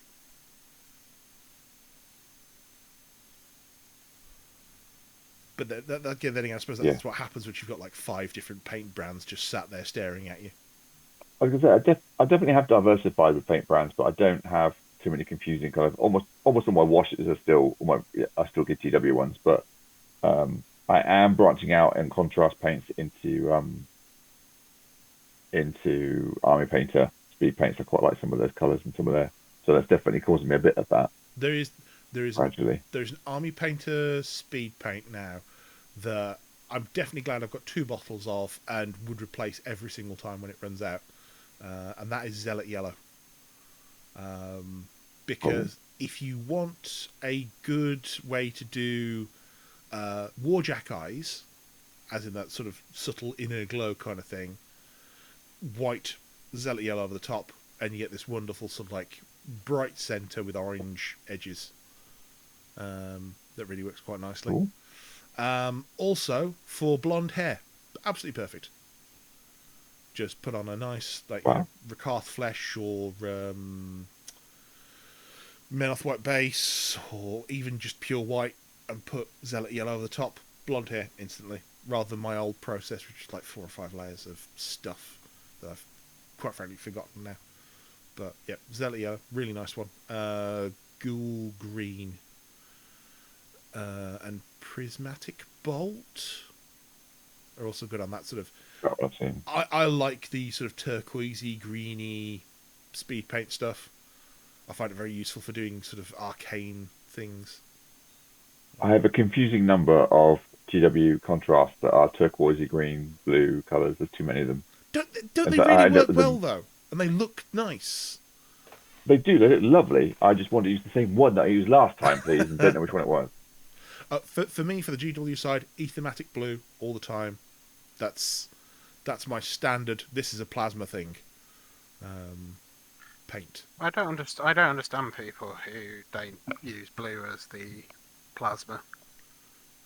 I saw someone using green the other day. I was like, that's not right. See, for me, that's the other other. You're painting your army in green, aren't you? Though, so you're going to put blue. Yeah, green is the colour you use when you don't want to use blue for those. So, for instance, for my Ultramarines, I would use green because the main body of the armour is blue, and you don't. Yeah, but don't but me. What? Plasma's always been blue, regardless of because it's an electric blue. No. No. Okay. No, I'm fairly certain. This may be Mandela affecting myself again, so bear with me. Berenstain, bear with me even. The plasma for Ultramarines, I'm fairly certain, has always been green. I can picture both, unfortunately. So, but this is also the reason why for my Ultramarines, when I came to paint a Force weapon, yes, one of the Force weapons, I was like, all the tutorials of Force weapons are in blue. I don't want that to go with blue armor. So I have a green and yellow Force sword, which works quite nicely. And now, having done an entire army's worth of Grey Knights with Force swords in one go, I'm getting pretty decently good at doing glazes up and down weapons. Oh, were they finished yet? The Grey Knights. We don't talk about that, Benj. They were painted enough for that event, which meant that they were Shut up. Stick a sock in it.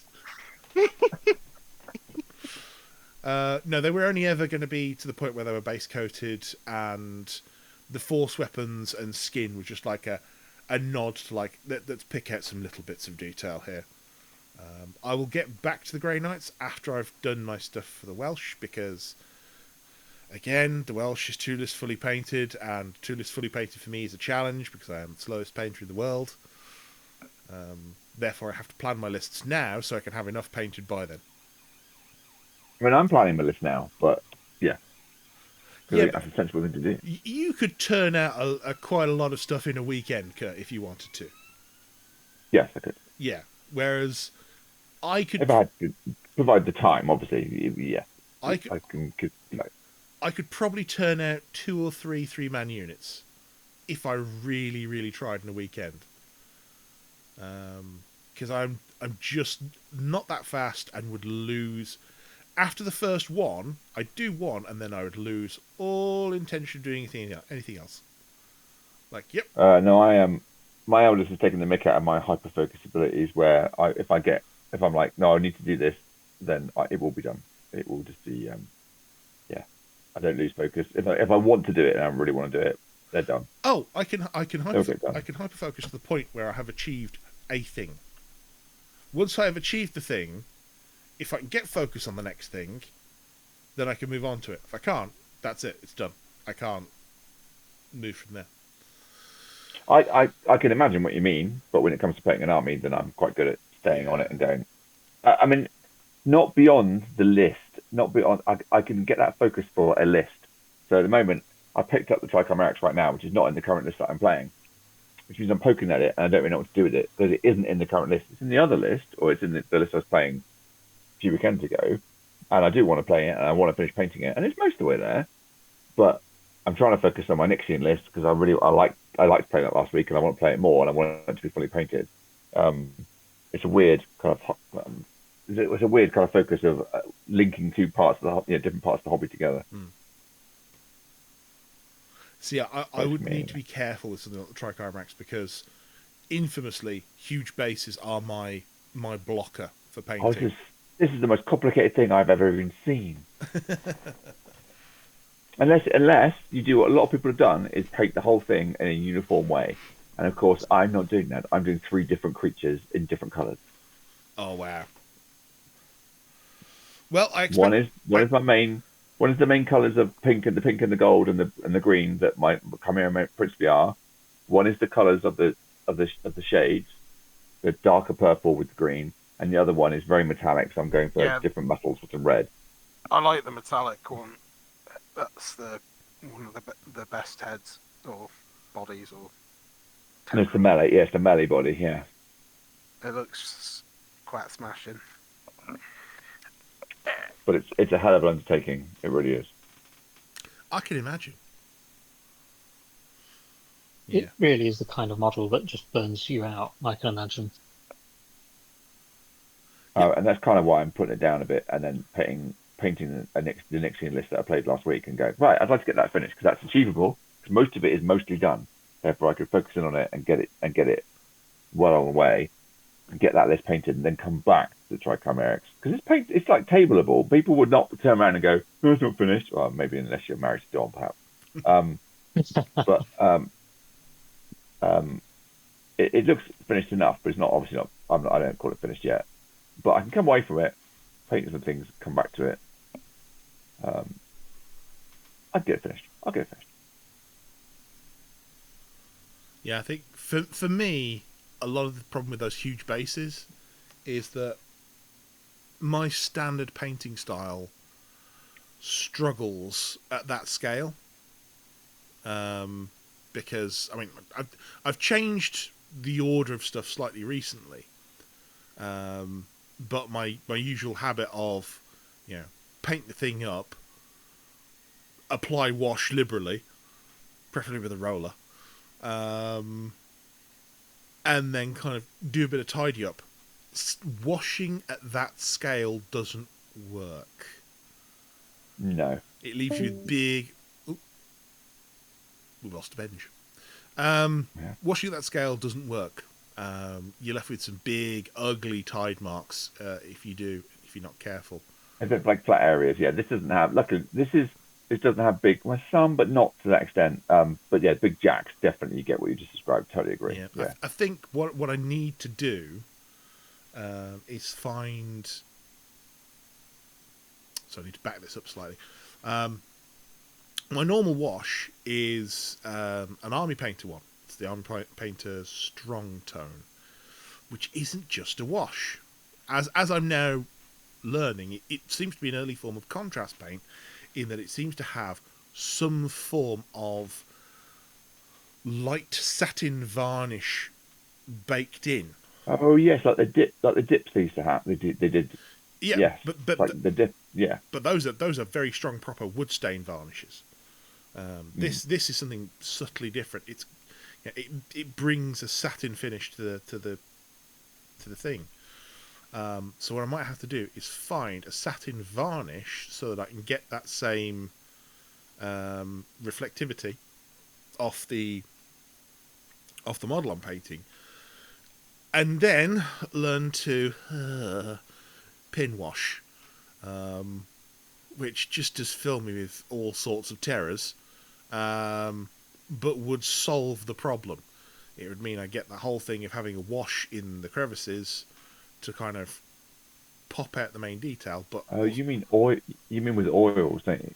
no, no, Oh, I'm talking pin washing. So yeah. But pin washing works well with oils. oh, okay, yes, no, I see what you mean. Oh, okay, yeah, we were coming at that from two different angles. No, that's fine. Yeah.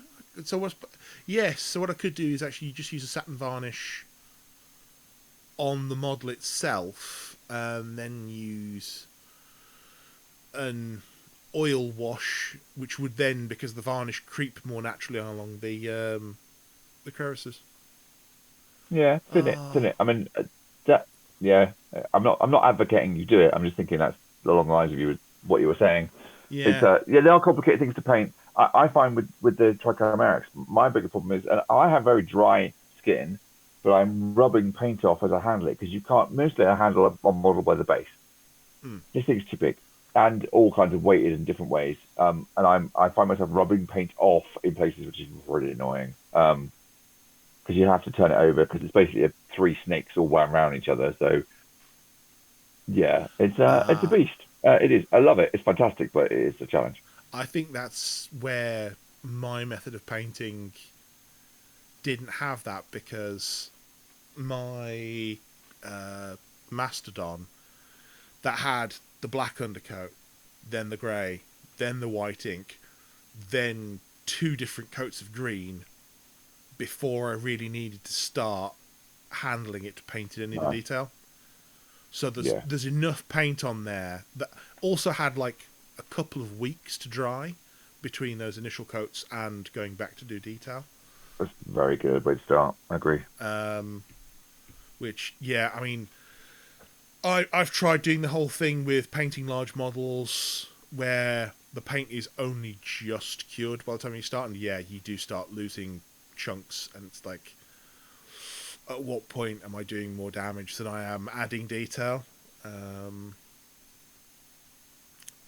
at some point as a painter, you have to learn to stop and just kind of go, okay, we're going to leave that for a while. I'm not very good at that. No, I can imagine. But because there's always that thing of, well, the model's here, I'm here, the paint's here, I have the motivation. Like, when will I have this motivation again? I don't know. So, yeah, it's always a tricky one. Yeah, but Um, I'm going with the put it down a bit, pick it up a bit, put it down a bit, and then I'm it's not my primary focus in a minute, so it will come back. I mean, it's most of the way there. It's three quarters done. It just needs so some of it. I'm not entirely happy with the way that some of the where I have washed bits of it in places. I'm not entirely happy with where it's landed, and it needs some more time and attention. I kind of want to do some freehand work on it as well, so that's much later down the line. Um, we'll see. We'll see. yeah. Um, One thing we probably should discuss is that we actually talked about beforehand. and it is getting off the topic of paint, so that we can later return in the painting table. Even though we may have already gone over some of it already. Oh well, never mind. Is an issue that's come up since the last time we recorded. And that is the update to command cadres and command starters, which came as a bit of an interesting piece of news, and changes the way that the game is changes the way that armies are built in future. I think it has very little effect on what's come out so far, but it's interesting. So there was an article on this on Steamforged. If I remember, I will try and put it in the show notes. I'd most likely forgotten, so sorry. I thought I'd apologise beforehand, you know. Oh, indeed. Very good of you. So, just to go quickly on their notes, because they've said that the TLDR is, and this is something that's been poorly communicated so far and needs better talking about, but we'll get to that. So the article says a faction is an overarching group based on region, culture, or ideology, e.g. Cadre, Signal, or Crix. An army is a subgroup of compatible models within the faction, e.g. the Winter Corps and Cadre Old Umbre. Factions can have more than one army, such as Cadre. And command cadres are 30-point forces that can play for more than one army. Now, with Old Umbre coming, there's a problem with this. Because it means that you've got a mix of focus and fury. And it leaves part of the game kind of hanging in a bit weird. So they've decided to change some of the cadres into starters. So, I'm presuming as of this article, because I can't really tell, the Cadre Annihilator cadre has become a command starter for the Winter Corps. Dusk Ghosts of Ios has become a command starter for Duskhouse Callus. The Orgoth Cursebound, which I can't even remember what's in that, is now part of Orgoth Sea Raiders. That's all the Doom Reavery Orgoth. Solos. I'll be honest, I haven't seen Orgoth in so long that I just generally don't know what's happened to their army. I don't know whether it's just a regional thing or what, but I just do not see Orgoth. Fellblood's Armada is now part of the Southern Creel's Brownblood Marauders. And the Chimera Shard Nocturnes are now part of the Shadow Flame Shard. So that leaves some unmentioned cadres to my mind. So as this says, there is one exception. The Signar Stormford cadre will become the command starter for Storm Legion, but in the interests of balance, and because Gravediggers are only just released, it will also still be playable in Signar Gravediggers. There's another one, though. Yes, there is. Shard Incarnates. So, Chimera Shard Incarnate. I'm guessing there was just no change to that. So that means, in theory, it can be played into both in whatever. But I'm sure we'll find out, and that may get amended or corrected or mentioned. All of the command cadres remain unchanged and will still be playable in both armies of their respective factions. Now, this does mean that you've got the SKS stuff for Cadre, which can transfer over to Old Umbre, but we know there are going to be some changes there. Oh, that's the starter, the two-player set. Yes, which is it's being released as part of its own separate thing there as well. Yeah. Because obviously, as was always going to happen, we're now seeing the 2-player boxes being broken out into their individual components for just general sale. Because once people have got their in, it's nice and easy to then go, there you go, there's your separate thing. So yes, you've now got SKS 6, which is the Cadre half, and Signar Hellslingers, which is the Signar half. I mean, it all paints an interesting picture because lore-wise, you can see the Cadre actually going undercover, working with Umbre or whatever, and Yeah. they teased the mini crate to fit. And so they've had the idea for that, and they came out and said recently that next to Focus and Fury vehicle's going to be a Super Solo in Umbre. And I Yes. can get that, and that's fine. But the other point that they brought up is from the aesthetic standpoint, they didn't want Man o' Wars traipsing through the Umbre forest with the Annihilator cadre. Yeah. Which I can see that. It And makes a lot of sense. yeah, the bit that I find very curious about when they actually made this decision is that while it does make sense, as I just mentioned, the SKS6 only came out very recently, and I wonder how much of that is just shoehorning because they were the flagship product.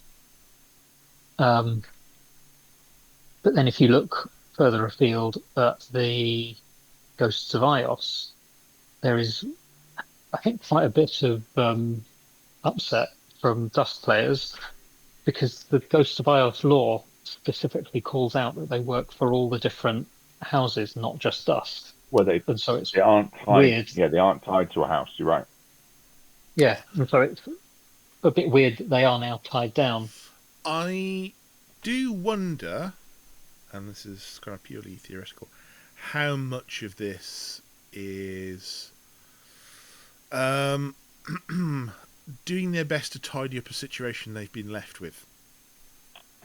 Absolutely. Absolutely. Because obviously Privateer had... The more we learn about how the game is going, the more we learn that Privateer had one idea for how the game was going to go, the direction it was going to go, aesthetically, gameplay-wise, and model-wise.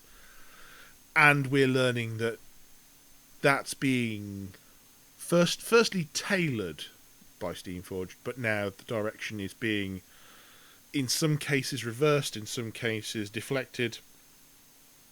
Or redefined. Yeah. Yeah. I think the implication in that article near the end is that Privateer didn't have a plan. They were pretty much firing from the hip, riding the success and chasing victory with various releases, and they didn't have a plan.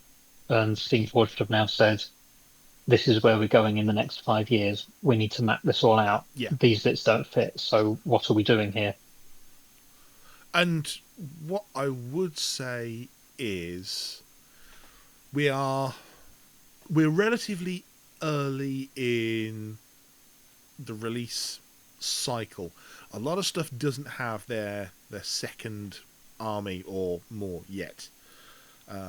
So doing this now, putting the restrictions in, this is probably the least painful point they could do it. Obviously, they've got that weird one with the Signar Storm Legion stuff, which is still a bit of a problem.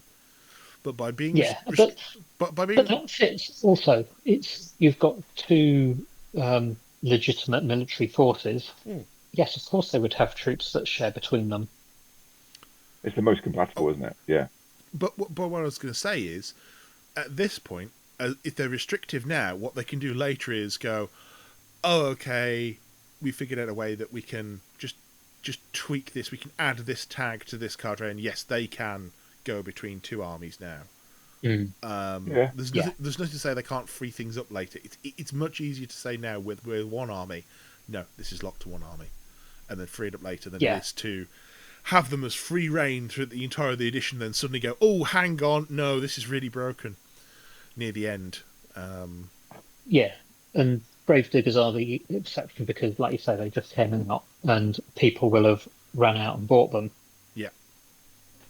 But I mean, but then the Umbre Discord actually had quite a lot of noise because people had been buying the Annihilated Cadre and working really hard on uh, paint jobs and conversions to make them umbrified, and Yeah, they were not a happy bunch. no, I'm not surprised. But these decisions are never going to be popular. Never. Oh God, no, never, never. As long as I mean, I have my own private reservations with this. I know that I've spoken to people from Steamforged, and they said that from the very start, people have been very much enjoying having Vilkul as a super solo inside Old Umbre.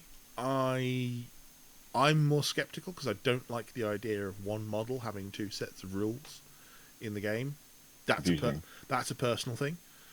And it's like, okay, so are they just being lazy when they turn out for Old Umbre, or what? Because they're not the same thing. You can't have two Warcaster level pieces on the field. One of them has to effectively be juniorified, like Magnus was. I don't know, it's interesting, but I think the solution they've come up with is the least bad, if you want to put it that way. But it remains to be seen what comes out of it. There is also one other. I don't know when this was signposted. It seems to be common knowledge. I can't remember where it came from.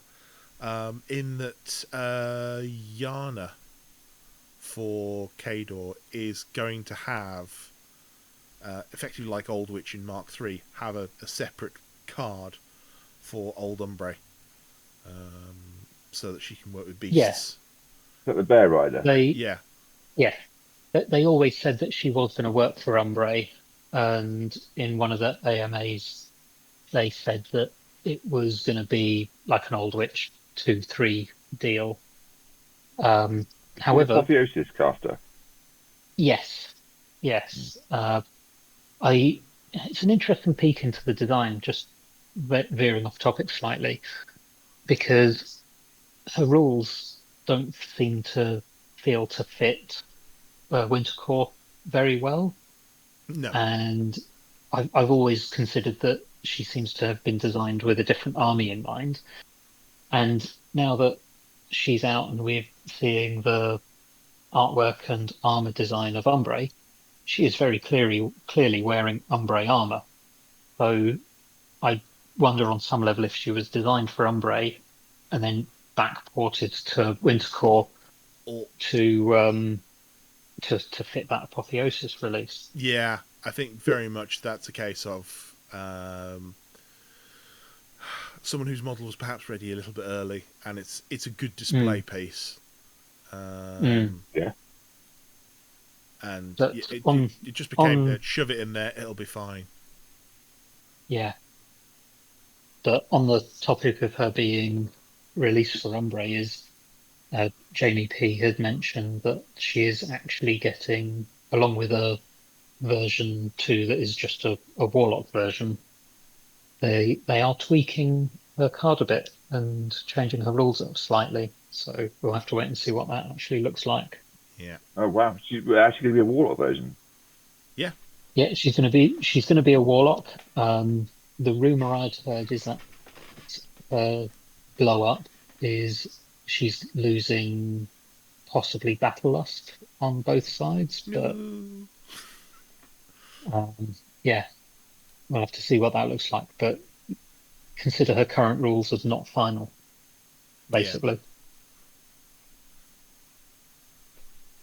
I mean, honestly, looking at the game as a whole, consider everyone's rules not final, because once a year, everything's going to get a little bit of a kind of like a nudge.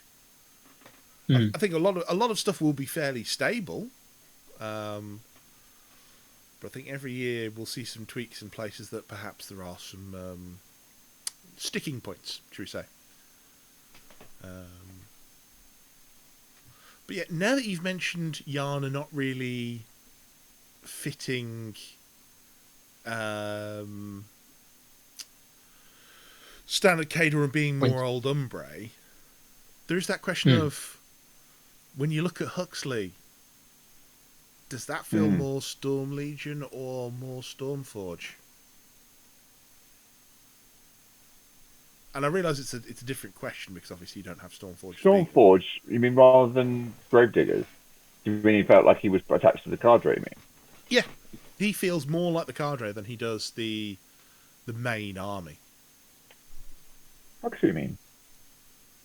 Because, I mean, if you look at what's there, you've got, Athena de Barrow, which she's very much based off the Knights.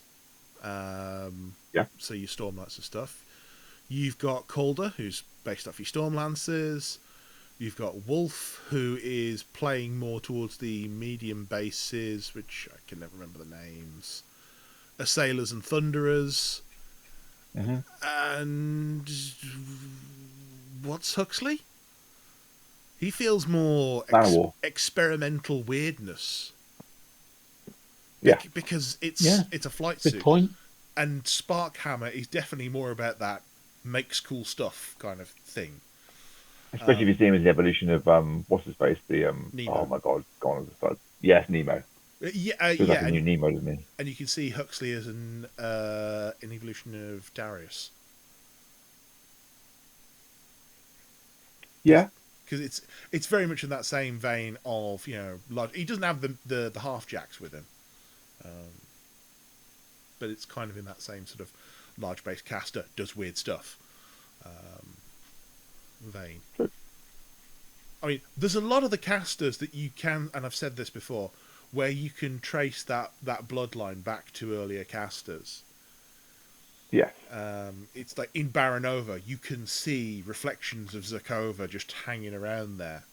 You look at Vilcool and you can see a little bit of Sorsha and a little bit of Strakov, and they're kind of doing similar things. But it's more refined and very often less fiddly. You don't have those feats that you have to sit there for 10 minutes parsing, just going, hang on, how does this work again? Is this control area or not control area, or is it what models does it affect? No. Although I will say they're all a bit cleaner, aren't they? Yeah, I do have to read Baronovas to people every time, because that is one of those ones that's got a bit of Mark II fiddle in, because it's got that whole thing of, if you start in my control area, you can't charge, run, or charge, slam, or trample. Not run. Run is one of the ones that's excluded. But if you're outside my control area and shoot in, that's when you get the minus range. That's Mark II fiddle at a very low level. Yes. But a lot of the feats now that you're seeing are just like, it's +2 def and this. Yeah, they are a lot simpler. So, I mean, no less effective for what they're doing, like the point you have to make. But definitely simpler. Also, having played into the more of them. Go on. More of them are all models, and less, not none, but less of them are just battle group or just infantry. Some are, but less of them are. Well, interestingly, I know that at least for things like Calder, that got removed. It used to be Calder's feat was battle group only. And, wow. And now, there's still a bit that's battle group only, but now it's like, nope, it's +2 def for everyone. Which suddenly takes that feat, ramps it up, and makes it something interesting and powerful. So, but yes, I was about to say I have now played into the Hive Mind Cadre for Crix, and that feat just it scares me. It's like, we have +def, and if you miss, we get to teleport. Yeah, not move 2 inches, teleport. Yes, which is how I ended up with Vilcool in the middle of a Crix army, just nowhere near anything after running trip ones on the way in to try and hit their caster. Ouch. It's a bad time. Like, haha, I'm here, I've charged you, where did you go? Sad times. That was like admonition, but with bells on. Yeah. Okay. Yes. But overall, going back to topic at hand, this seems to be much more in line with the idea of actually having a plan and the long term health of the game in mind. Yeah, I totally agree. Yeah, definitely. And I think while Steamforge keep making decisions like this, yes, there will be moments of unpopularity that are going to be awkward and weird and whatever. But I would rather have 10 minutes of I'm sad now and have I like that idea. and have a healthy game than woohoo, I get to play with all the toys and what you mean the game's hideously unbalanced. Yep. I'm going to take all my toys home. Yes. I mean, we've seen what happens when people take their toys home. They don't come back for several years, or at all, in many cases. And I think, yeah, we're definitely, even month by month, seeing the amount of people who are just kind of poking their nose around the door again and going, ooh, is this still a thing? Yeah, so many people. Really great. Yes. You start seeing names you don't expect to see and haven't seen in 10 years. Like, oh, you're here. How lovely. So, yeah. So, cadres, command starters, all that lovely stuff. I guess when your second army comes out, check what you can build. Yeah, it'll be in the app. Yeah. Yep, keep the app up to date. The older... Well, that was another thing they did say on the Discord, was because with these changes, Dust and Orgoth don't currently actually have a cadre at all at the moment. Both their cadres got made to the command starter. Yeah. Matt actually said that, watch this space, every army will have or every faction will have a cadre. So there is stuff coming for Orgoth and Dust, so they're not going to be left out. Yeah. I mean, I think there's several holdovers in the app at this point. There's not just like having the old curse-bound stuff on there when they don't technically have a cadre anymore. There's also the fact that they've still got the scout warcasters hanging about in there when we know that they're not Steamforge's preferred way to play the small version of the game. Because very often, I think the scout definition has actually been removed from the rulebook, but it's still on the cards. Yeah. So I don't think I knew that. Yeah. I mean, this is part of having a living game that moves along and that people are actually looking at and care about and want to improve. Well, actually thinking about it. Okay, so here is an interesting question.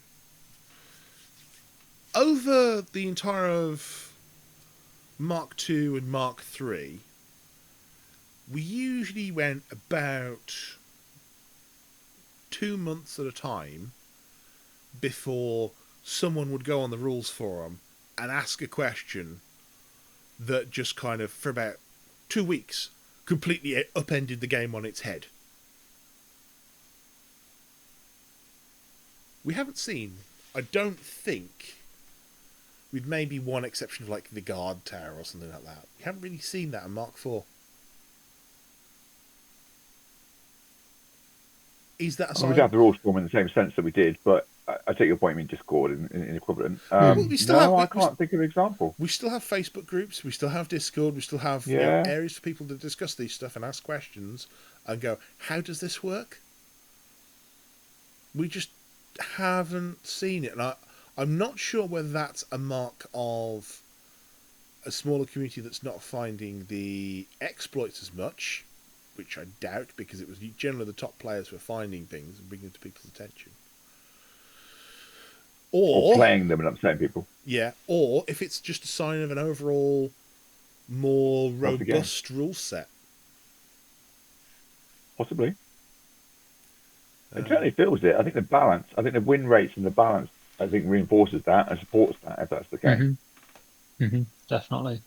Because, I mean, I remember even as late as the last couple of months of Mark II, finding stuff that had been played for years and going, hang on, this doesn't work. Which Do you know what else supports it? It's not just faction balance. It's balance within factions. That it isn't that there isn't a Haley 2, there isn't a caster within any faction that is the definite win. You can play. There are some that definitely have some leanings above others, and there are popular opinions about certain casters and certain different warlocks. yeah, But you can put almost anything you like on the table and have a good time, and it'd be effective into anything. I would agree. I mean, I'm looking at Cadre now, and I'm trying to think if there's anything that I would say, oh no, I can't. I don't think I could ever put that on the table. The closest I probably get to stuff that I wouldn't play, in all honesty, is the Shock Trooper Pikemen. And even they, for 7 points, aren't the worst things in the world. No, they're just a little bit out of place. Yeah. A bit, kind of a bit like Yana, is that they are a dedicated melee unit in a shooting army. Yeah. And even then, I'm looking at them going, well, they got an extra speed on the wrecking crew, and they've got more power. Oh, if I put Iron Flesh on them, could I deliver them? And it's a Would they genuine. stay there? Yeah. Yeah, it's a genuine question. Or wield secrets and just send them charging through woodland and whatever. Because nothing ever says fun like a unit of stealthy pikemen with explosive tipped pikes. And some of that comes back to the January update, as in I've been sat here this evening, we'll come on to painting table, but I'm looking at Nixian right now for Chimera. And Nixian was definitely the afterthought before January. Now I can't tell you what changed. There were some changes to Nixian, but essentially she's still the same concept of being a backline spell slinging, maybe spell assassination, but that wasn't there before. She definitely gained something in spell assassination, but her feat's still the same, and conceptually she's still the same. Except now she seems to be quite playable in a variety of lists in a variety of ways, which didn't seem to be there before. Maybe that wasn't discovered. Maybe it was an assumption that because she had no direct offense that weakened her, but actually she does very, very well. Yeah. I mean, if we're just talking at the caster level, again, looking for all I know, Cadre. I mean, there are casters that I wouldn't play currently, but it wouldn't be because they're not strong. It would be because there are things I would rather do with other casters. Yeah. So, I mean, I play a lot of Baronova because she's got absolutely great feet, a good toolbox, that works. Would I use Borishuk? Probably not, because he's much more narrow and he lends himself to a certain way of playing the game, and he's much more. He's that whole thing of he lends himself to either assassination or sending in jacks from ridiculous angles, and he doesn't. But here's the interesting thing: is it absolutely appeals to different people, because Yes. I think Baronova is my least used warcaster. Oh, that's And interesting. I quite enjoy running Boris. Yeah. Yeah, I don't enjoy running Boris.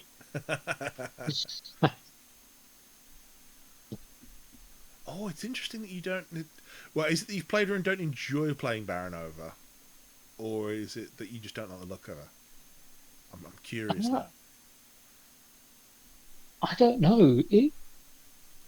I do wonder if part of it is the fact that she was the first Warcaster Hmm. that I got, and so I played her a bit at the beginning, and then everything else was new and moving on. Hmm. And it's I don't know. There's just something that doesn't quite gel for me. Um, She does. Maybe it's toolboxy nature. Yeah, she I does mean, have. I did used to enjoy Zerkova before. So why not Baranova? And I'm not entirely sure why. She does have that old Zakova thing of being a bit all over the place, because Mm, she's, she's got long shadows, which says, oh, you want to build an army that's got lots of magic in. Except you yeah. you don't, because the more magic Cadre builds in, the more it's, well, they're all the support solos, so you don't want to do too much of that. And it's got Field Marshal Arc Node, so oh, you want lots of jacks? Well, no, Baronova doesn't really play well with lots of jacks. She doesn't do anything for them other than the Arc Node. Oh, but Mm, she's got a mm, great feat. See also Zakova. Like she's got a yeah. lot of stuff that you've got to pick and choose what to use. But the big one she's got is Invocations, which is just how do I make my army better? Yes. Yeah. That it really is the best bit for her. Yeah, Um, just the whole thing of the playing someone again at the weekend and getting that additional die on every attack roll. They're like, oh, you get that on ranged, yeah. Oh, and melee, yeah, and arcane as well. Yes, you get it on everything, every attack roll. Oh, it's a big plus. oh yeah. But yeah, I I, can. I've So go on. I've seen my shock trooper gunners do horrific war crimesy type things under her um, not signs importance invocations of wrath. Yeah, Give them Swift Hunter from the officer, and yeah, they're all over the place, killing everything. ooh, I tend to give them the coordination rather than Swift Hunter, because that I one, think, the one model being able to just like, yeah, you are going to kill something. yeah, I think with invitations, I go Swift Hunter because they can get into really interesting places and then reposition, Yeah, and they can go almost anywhere. I will say if I do need to go for a flag and just kind of be annoying, they are the superstars of that, because of that whole thing of going on, putting out 6 sprays, and then spreading to the three most extreme parts of the flag, just to stand with a toe on Hmm. there. People can often kill one, maybe two, but that third just getting 2 turns of contest out of them is often Yeah. priceless. Which is why they're in both of my lists for the Welsh. So, but yes, I think they've got a lot of game now as well with the new steamroller because they just laugh at trench warfare. okay, yes. In what role? I'm interested. Well, Ignoring the the cover. scenario, yeah, the scenario defining rule is everyone's got lots of cover, and they just rock up and go, no. Yeah, no, it is an interesting one. So, but yes, going back to Kurt's initial point, there is a lot of in-faction as well as inter-faction balance. Is it perfect? Uh, No. Is any game ever no, perfect? no, No. it shouldn't be. Perfection is not to be aimed for. But I find it interesting. I'm still feeling like I'm learning with my own factions the benefits of running certain things together and how synergies fit together. And this is a game. It always has been a game of synergies and order of activation paralysis. when you try and work out what you run for, what moves first and gives bonuses to other models, or what Yeah. has to do what first. And that's every faction to an extent in every regard. Some more than others, but everybody has it. Yeah. I just find it really interesting. I find it interesting how models thrive with different casters more so than others. I really want to get Lilith on the table, and like Lilith with the Trichomirax feels like it should go well together because her feet would make them hit harder. Yes. But Uh, her primary kind of battle group ability is to be able to repo after shooting, and it's like great Swift Hunter, but you can't use Swift Hunter on a Gargantuan because they can't move out of primary movement. So it's like, oh, well, that's a bit of a waste. yeah. Interesting the way these things fit together. I had the same moment when I looked at the dozer. Is it the dozer gun? The dozer gun on Mastodon, because it's got beat back. I'm like, Oh, I can use yeah, that you and get. Oh advance forward, and oh no, that doesn't work like that at all. no, can't do that. I mean, what you can use it for is to put something in at 10 inches, hit it twice with the dozer gun to push it back 2, and then use the momentum gun to slam it back D3. Which I can think of plenty of things that would take offence at that. But yeah, it's one of those things to look out for. So Yeah, I think it's all signs that the game's in a good place and it's yeah, thriving. yeah. Okay, well, I think we have potentially witted on enough for one evening. I'm almost falling asleep into the remains of my tea at this point. So perhaps it is time to move on to what are we even calling this these days? Let's just call it the painting table and assume it's any other business. I think so. Yes. We've come up with some weird names before, haven't we? But I think painting tables is the most straightforward one. Yeah. So, Dom, what's on your painting table? This time round, I've been painting one of my Orgoth first round champions, the Groffen, not the obscene one with the big shield, the one with the big sword that no one ever uses. Okay. Yeah, as I said last time, I'm trying to get fully painted before Umbro takes my attention. And Cadre is all done. Orgoth is proving a challenge for motivation. Burnout is real, but I'm getting there. I mean, how to deal with the pain of burnout on painting is the eternal question. Mm. Some people can just push straight on through it and come out the other side and still have great results. Other people will go, you know what, I'll just paint this model slapdash and we'll move on. And that is also perfectly fine. As I was discussing with someone at the weekend, it doesn't matter if you've painted something, it looks a bit naff. It's got paint on it. It's better than a bare model. Move on. Totally agree. Life's too short to worry. And then there's the people who... Yeah, I think... Sorry. No, you go. Okay. You go. Then there are other people that's like genuinely need the break. They need, a month away from painting or painting that faction, or they need to move on to something else. And that can often be tricky to work out what to do instead. So, yeah. But, sorry, go on, Dom. Yeah.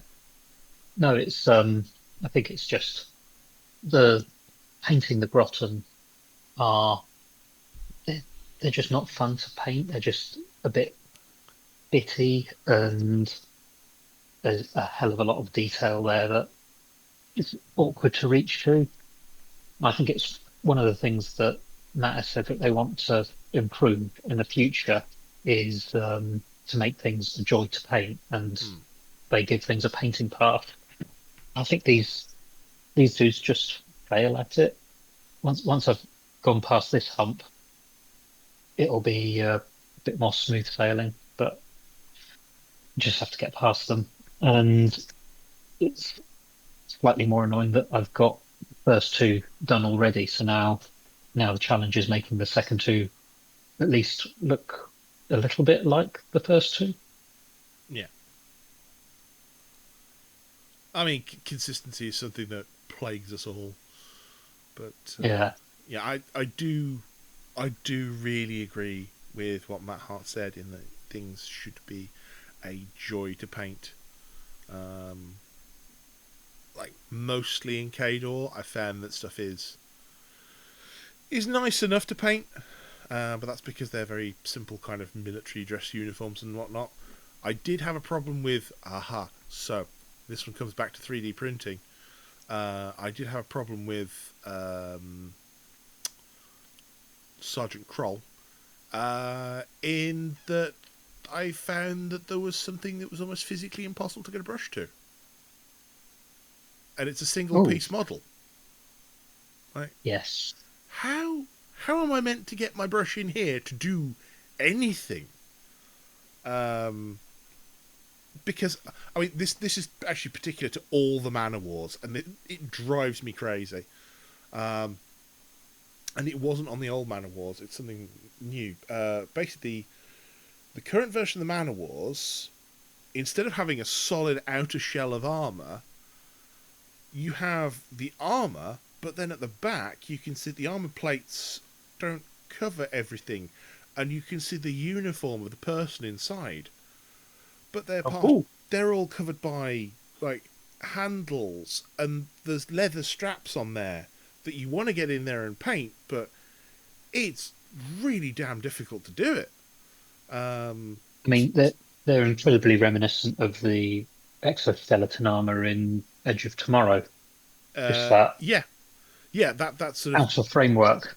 that and the power loader and that sort of that history of the Yeah. mini mech, as it were. It's not quite a Yes. full mech, but it's it's the powered exoskeleton stuff. But yeah, there are just points on those models where you're like, I can't get a brush. Well, I can get a brush in there, but if I do, I'm going to be painting over other stuff.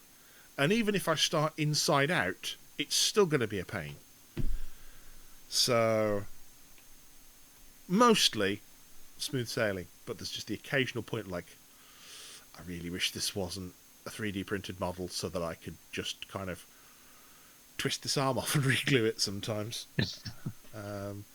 I know that sounds bad, but you know, there are points where we've all done something similar to that, I guess. There is also the argument of, if no one sees it, do you really have to paint it? Exactly. I was about to say that is just smudge it in a dark colour in its shadow, and no one's going to know the difference. There is a little bit of that. I'm not going to be beat about the bush on that one, but yeah, there is a little bit of that. So, okay, so you're I won't say having fun with your Groton, but you're at least getting through Getting it. there. Getting there. How much more of your Orgoth have you got to paint after that one? Is it kind of like mostly done, or? I have the 3 units of Reavers, the standard bearers. I've got what's his name? The mercenary Eilish. Ah, okay.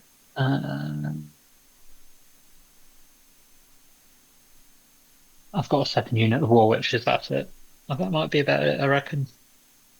Oh, So yeah, getting on with I it. mean, I'm looking at it and going, this is batch painting hell, but I think the Reavers will go quite quickly. If I'm honest, with Mark IV, because they've changed the unit sizes, I feel like the batch paints aren't as bad.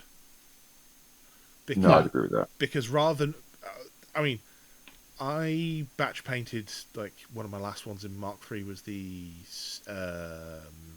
Stormblades. And that's like, okay, well, there's 10 of these. Oh, plus I think there's a weapon attachment and a unit attachment. It's like 13 models, and there's banners, and oh god, this is awful. And that was a slog. But now, when your maximum unit size is probably 6, 5 plus a banner. In Cadre, Yeah. rare outside of Cadre, but in Cadre, I suppose you can get 5 models with extra EOA, can't you, in most armies? Think about it. Yep. Yeah. Mm-hmm. And then if you're playing medium or large bases, 3. 3.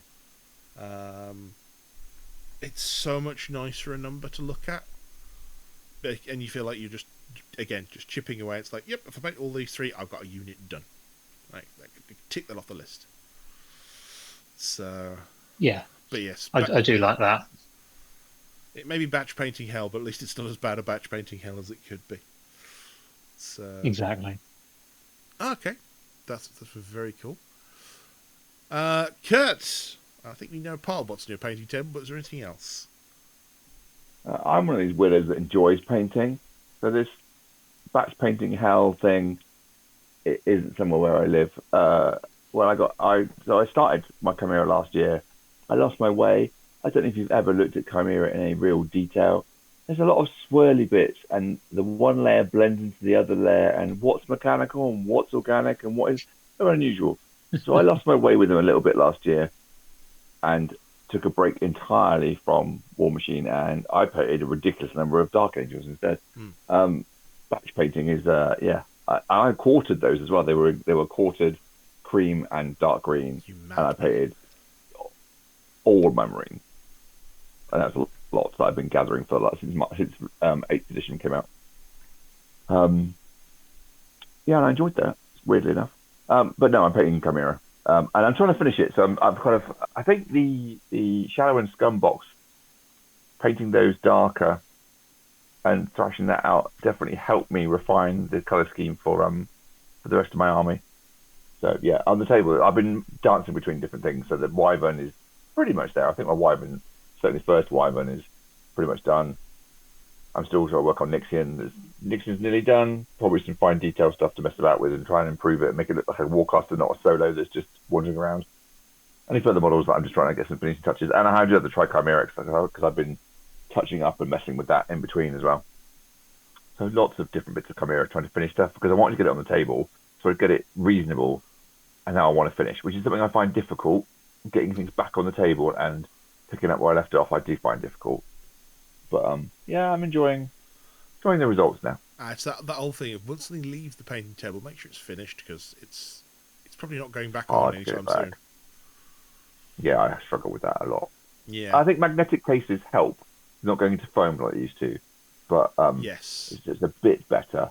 But it's still an effort to get back on the table, back on the painting desk once it's left. But yeah. I'm feeling happy about it. It's starting to feel cohesive. Trying to bring the Shadow, the Shard Cadre closer because they're a dark purple as opposed to the brighter pink. Yeah. But trying to use the other colours, lightening the purple a bit, but also trying to bring the gold up and put more of the gold on to try and tie it in with the rest of the army. Again, it's been good. I like it. Cool. How about you, Mike? What's on your painting table? Well, at the moment it's Cadre. So, as previously mentioned, the Welsh Masters is fully painted this year. I fully respect just how much of a lazy painter I am, because if I do not have the impetus to get paint on things, by tournaments saying no, you need to have a standard here, I will fail horribly. So, I mean, last couple of weeks, I've done Baronova, because she was just in an undercoated stage for way too long. And that caused a moment, because as I was painting, it was like, okay, I want the uniform and the plates to be green. That's fine. She's got 2 sort of arcane scripted, I don't know what to call them. They hang down her back, almost like mini banners, or it's like it's like a quarter tabard. It's very strange. And I wanted to do those in the blue and the yellow because that's generally what I've done with the army, with the blue on the left side of people as you look as from their point of view, and yellow on the right.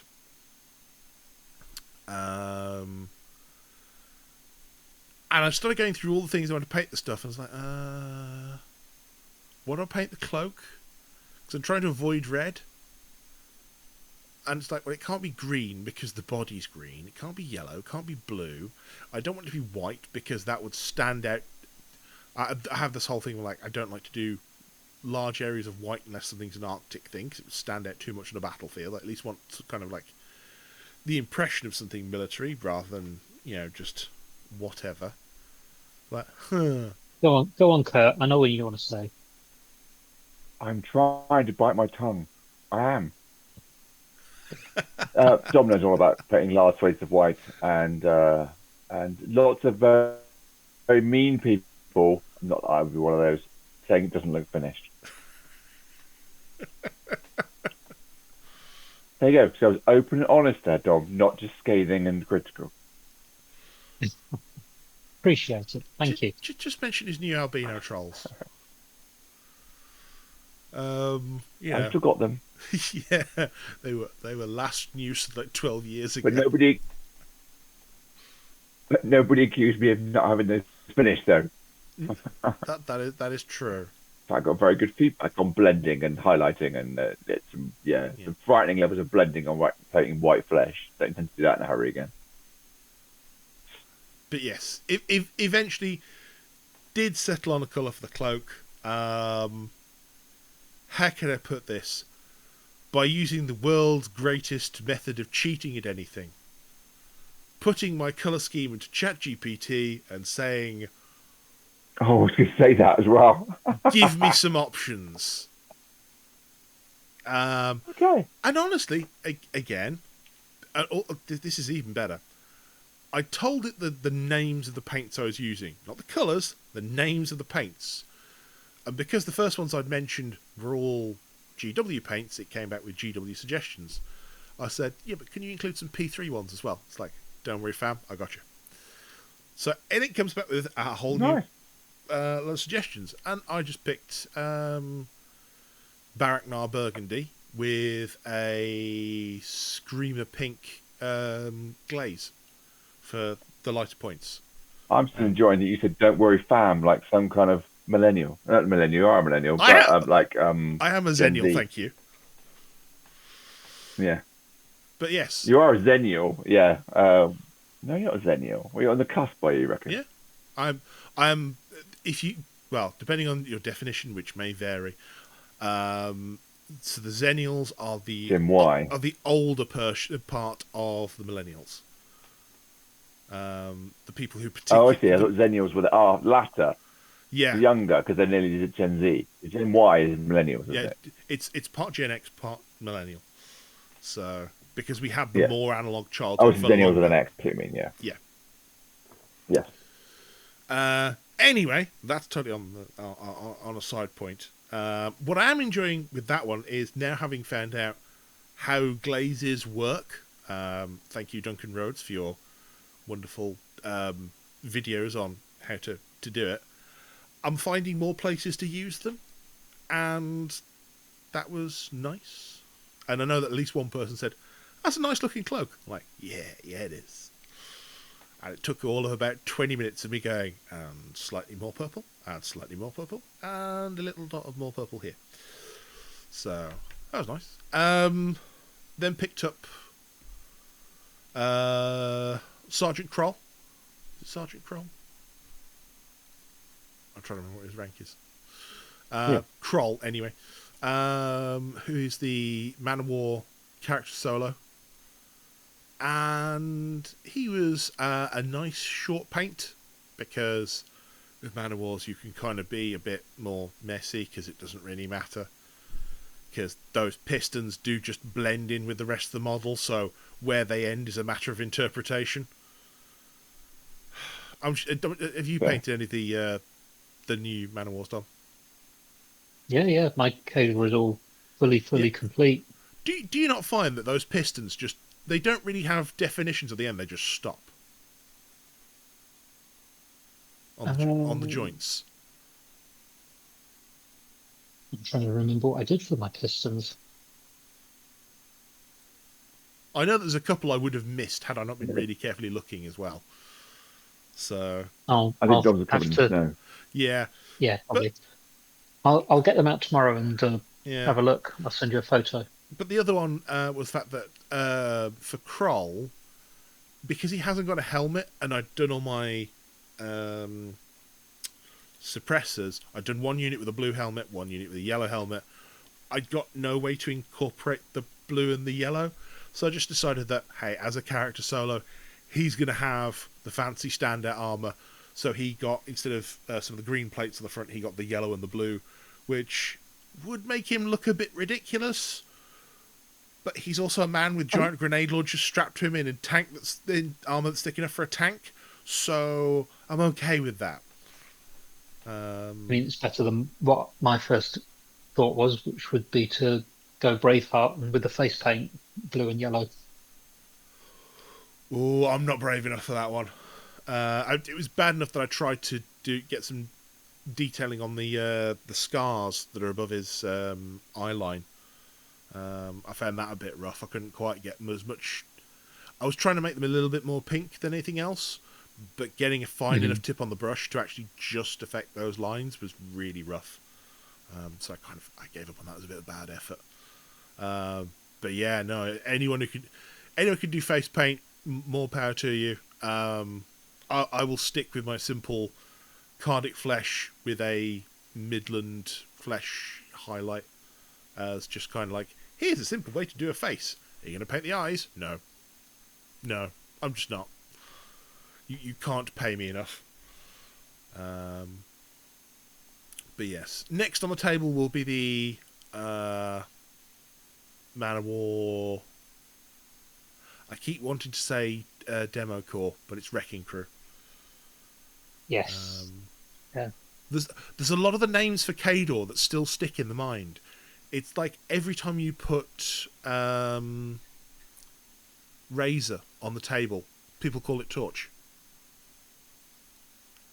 I think that's going to there's happen reasons with for this. with the new trolls. I could see that happening with the new trolls because they are the pirate trolls, the Brine Bloods, are very different to everything we've seen before. Yeah. I think what's coming is going to have more confusing, blurry lines with Creel Company. Yes, very definitely. Yes, Dom. Sorry, you were saying about the Torch Razor mix-up. Oh, yeah. There is a reason for this. They are incredibly similar. Yes, they are both. Well, I mean, one was part of Assault Commandos. Razor's part of SKS 6, and they are similar sort of combined armsy. I think Torch had a chainsaw, I believe. Yeah, they've both got chainsaws. They've both got grenade Yeah, launchers. shoulder grenades. Yeah. So there's a lot of shared history there. But yeah, I just find it funny that every time I move Razor around, even I have to stop and not call it Torch sometimes. So, and Torch, despite being for many years like a jack that people did not get on with in Cadre, was always one of my most played ones because towing him round with Karchev was hilarious. Oh, he's only got a 6-inch flame template. Never mind. What if he was up in your face now? Plus the ability to have the boosted attack rolls with the chainsaw.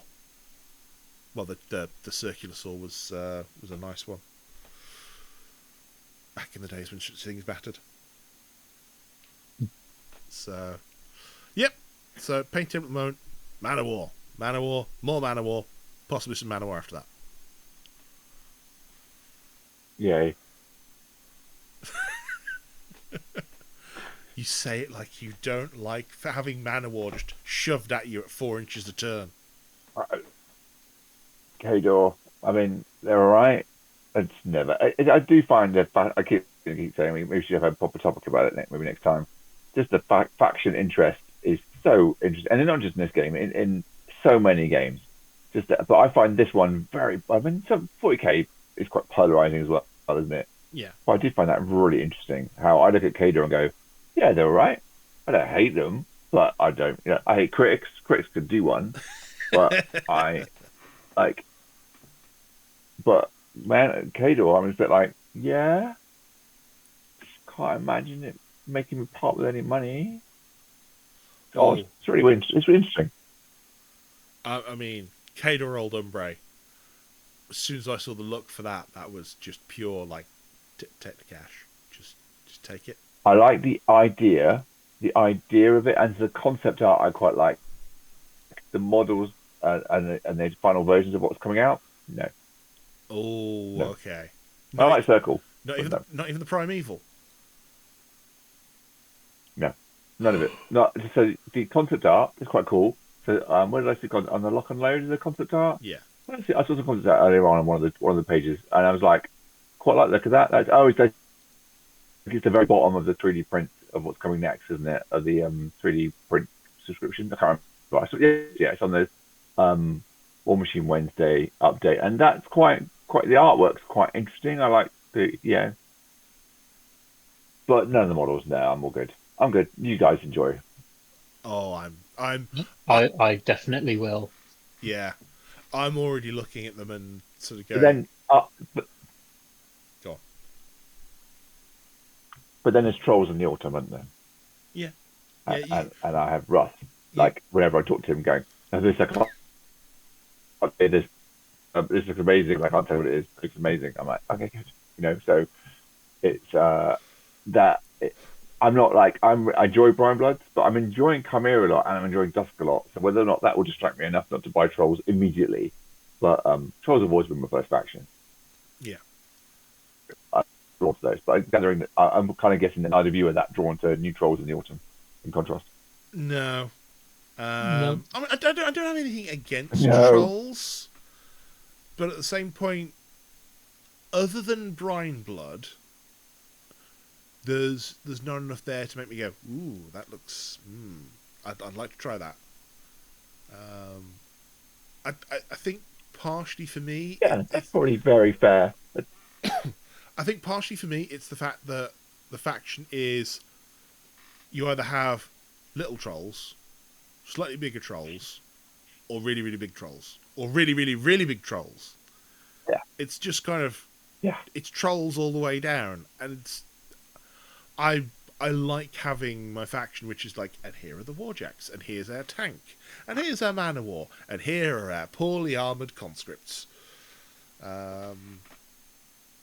I don't know.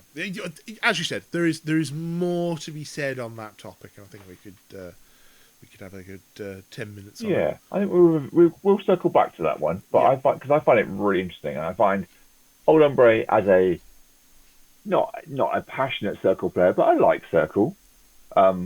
And I look at the concept art and I go, yeah, I can see a lot of Circle in that. I can see Lord of yeah. the Feast influences and all kinds of stuff. And yet I look at the models, I go, no, I'm all good. Lord of the Feast influences. For instance, one of the casters having a crow that allows him to shift to other models that are hit by him. That's So there's that. But then in the artwork, I'm looking at the model next to him, which is some kind of weird skeletal. It's like a Skin and Moans, but more circly. Skin and Moans, Circle made of Skin and Moans, has got like the skull of a deer with the antlers still on it the for a head. Primeval. That's quite Lord of the Feast. That's Primeval, yeah. Yeah. I can't remember what The, the, the I'm not Primeval invested. the Primeval with its body snatcher, like I get more stuff as I accumulate corpse tokens thing is that's certainly a choice. And like it's still armor 18, still can take a shield, still 30 boxes. It's still Kadori enough. But yeah, no, I want to try these on a table. I think it's going to be more complicated because you've got stuff like the Witchmark totems and was it Veroni? hmm Which is like, yes, you can distribute corpse tokens. Like, okay. And we've yet to see the rest of the units. We've only got the Chosen of the Witch, who are mental. I'm just going to say that right now. Because it's one of those they're three. already making my head hurt in working out how I'm going to get a colour scheme to fit. At least they don't have granted stuff for the rules to to make your head hurt even more. Like, yes, they all have different things on their weapons: blind, flame burst, and crit decap, and one of them's a different range to the others. But that's a side point. At least they don't have I granted feel like I range should leech. apologise to. I feel I should apologise to the listener for starting this ramble down this path, and we should come back to it another time. But Yes, no, we probably I should. find it fascinating, so we could definitely talk about it again. Yeah, I should probably let people, I don't know, go to bed at some point. So, we should probably end that there. So, you've been listening to Elite Cadre, the War Machine podcast that doesn't take itself too seriously. I've been Mike. I've been Kurt. And I've been Dom. Say goodbye, Nick. Ominous silence. Right, that sounds like a show. Yeah. I might even edit it tomorrow because, how to put this? I was meant to be out at club playing a game tomorrow. I read up on the game and went, "You're good, thanks. I'm fine." Okay. Because Jim Stark has just bought the Elder Scrolls RPG dungeon crawler board game thing. That's not filling me with joy. That combination of Jim Stark and Elder Scrolls RPG, that's me not going at all in the first place. Well, I looked it up. It's like, okay, it's a long-running campaign game. Well, we normally get about 4 missions into one of those before someone table flips. So, fine, but whatever. And then the description of, most missions will take between 3 and 6 hours to complete. Like, Oh my god. club runs for 4 hours, so that's going to be a problem. And then they're like, the average length campaign will probably take you somewhere in the 100-hour region. I'm out. Oh dear lord. I don't like the Elder Scrolls universe anyway, but this is just giving me the fears. And then they said, by the way, it's best at 1 to 2 players. I'm like, Jim Stark, Rich Stone, you two have fun with each other. I'm going to relax elsewhere because I don't need this in my life. So, yeah, they're going to have fun with that. Rich. I like Rich. Well, Rich is doing a lot of cycling, isn't he? I've noticed. He is. We did play a game with him the other week, which is Project SETI, which I've seen that. Yeah. really good game. We were enjoying it. We noticed somewhere about turn 4 of the 5 that he went off for 5 minutes and came back. What he was doing was phoning his wife for a lift home because he hated the game so much he just left. Oh my god. Okay. Wow. He just got into the finals, like turn and a half, and went, right, see you guys. Like, what? Like, are you serious? Like, yes. So that was interesting. He's fine. Yeah. Yeah, no, Rich Stone, he's good fun, but yeah, he has a tendency that when he is not enjoying a game, he makes his feelings known. Like when I brought it Irish Gauge, and me and Jim were just having a whale of a time with the game, and he was like, "Nope, don't enjoy it. Gonna ruin it for everyone else now." Okay, fine. Oh, that's not cool. Okay. The game was nearly over, and it was like I want it to be over faster. So, yeah. Right. Anyway, it is 11:30, and I'm tired. 11 something. Yeah. And it has been lovely speaking to you folks, and I'll try and get this edited as soon as I can. And yeah, I shall speak to you again soon. Tatty bye. Until then, bye. Thanks a lot.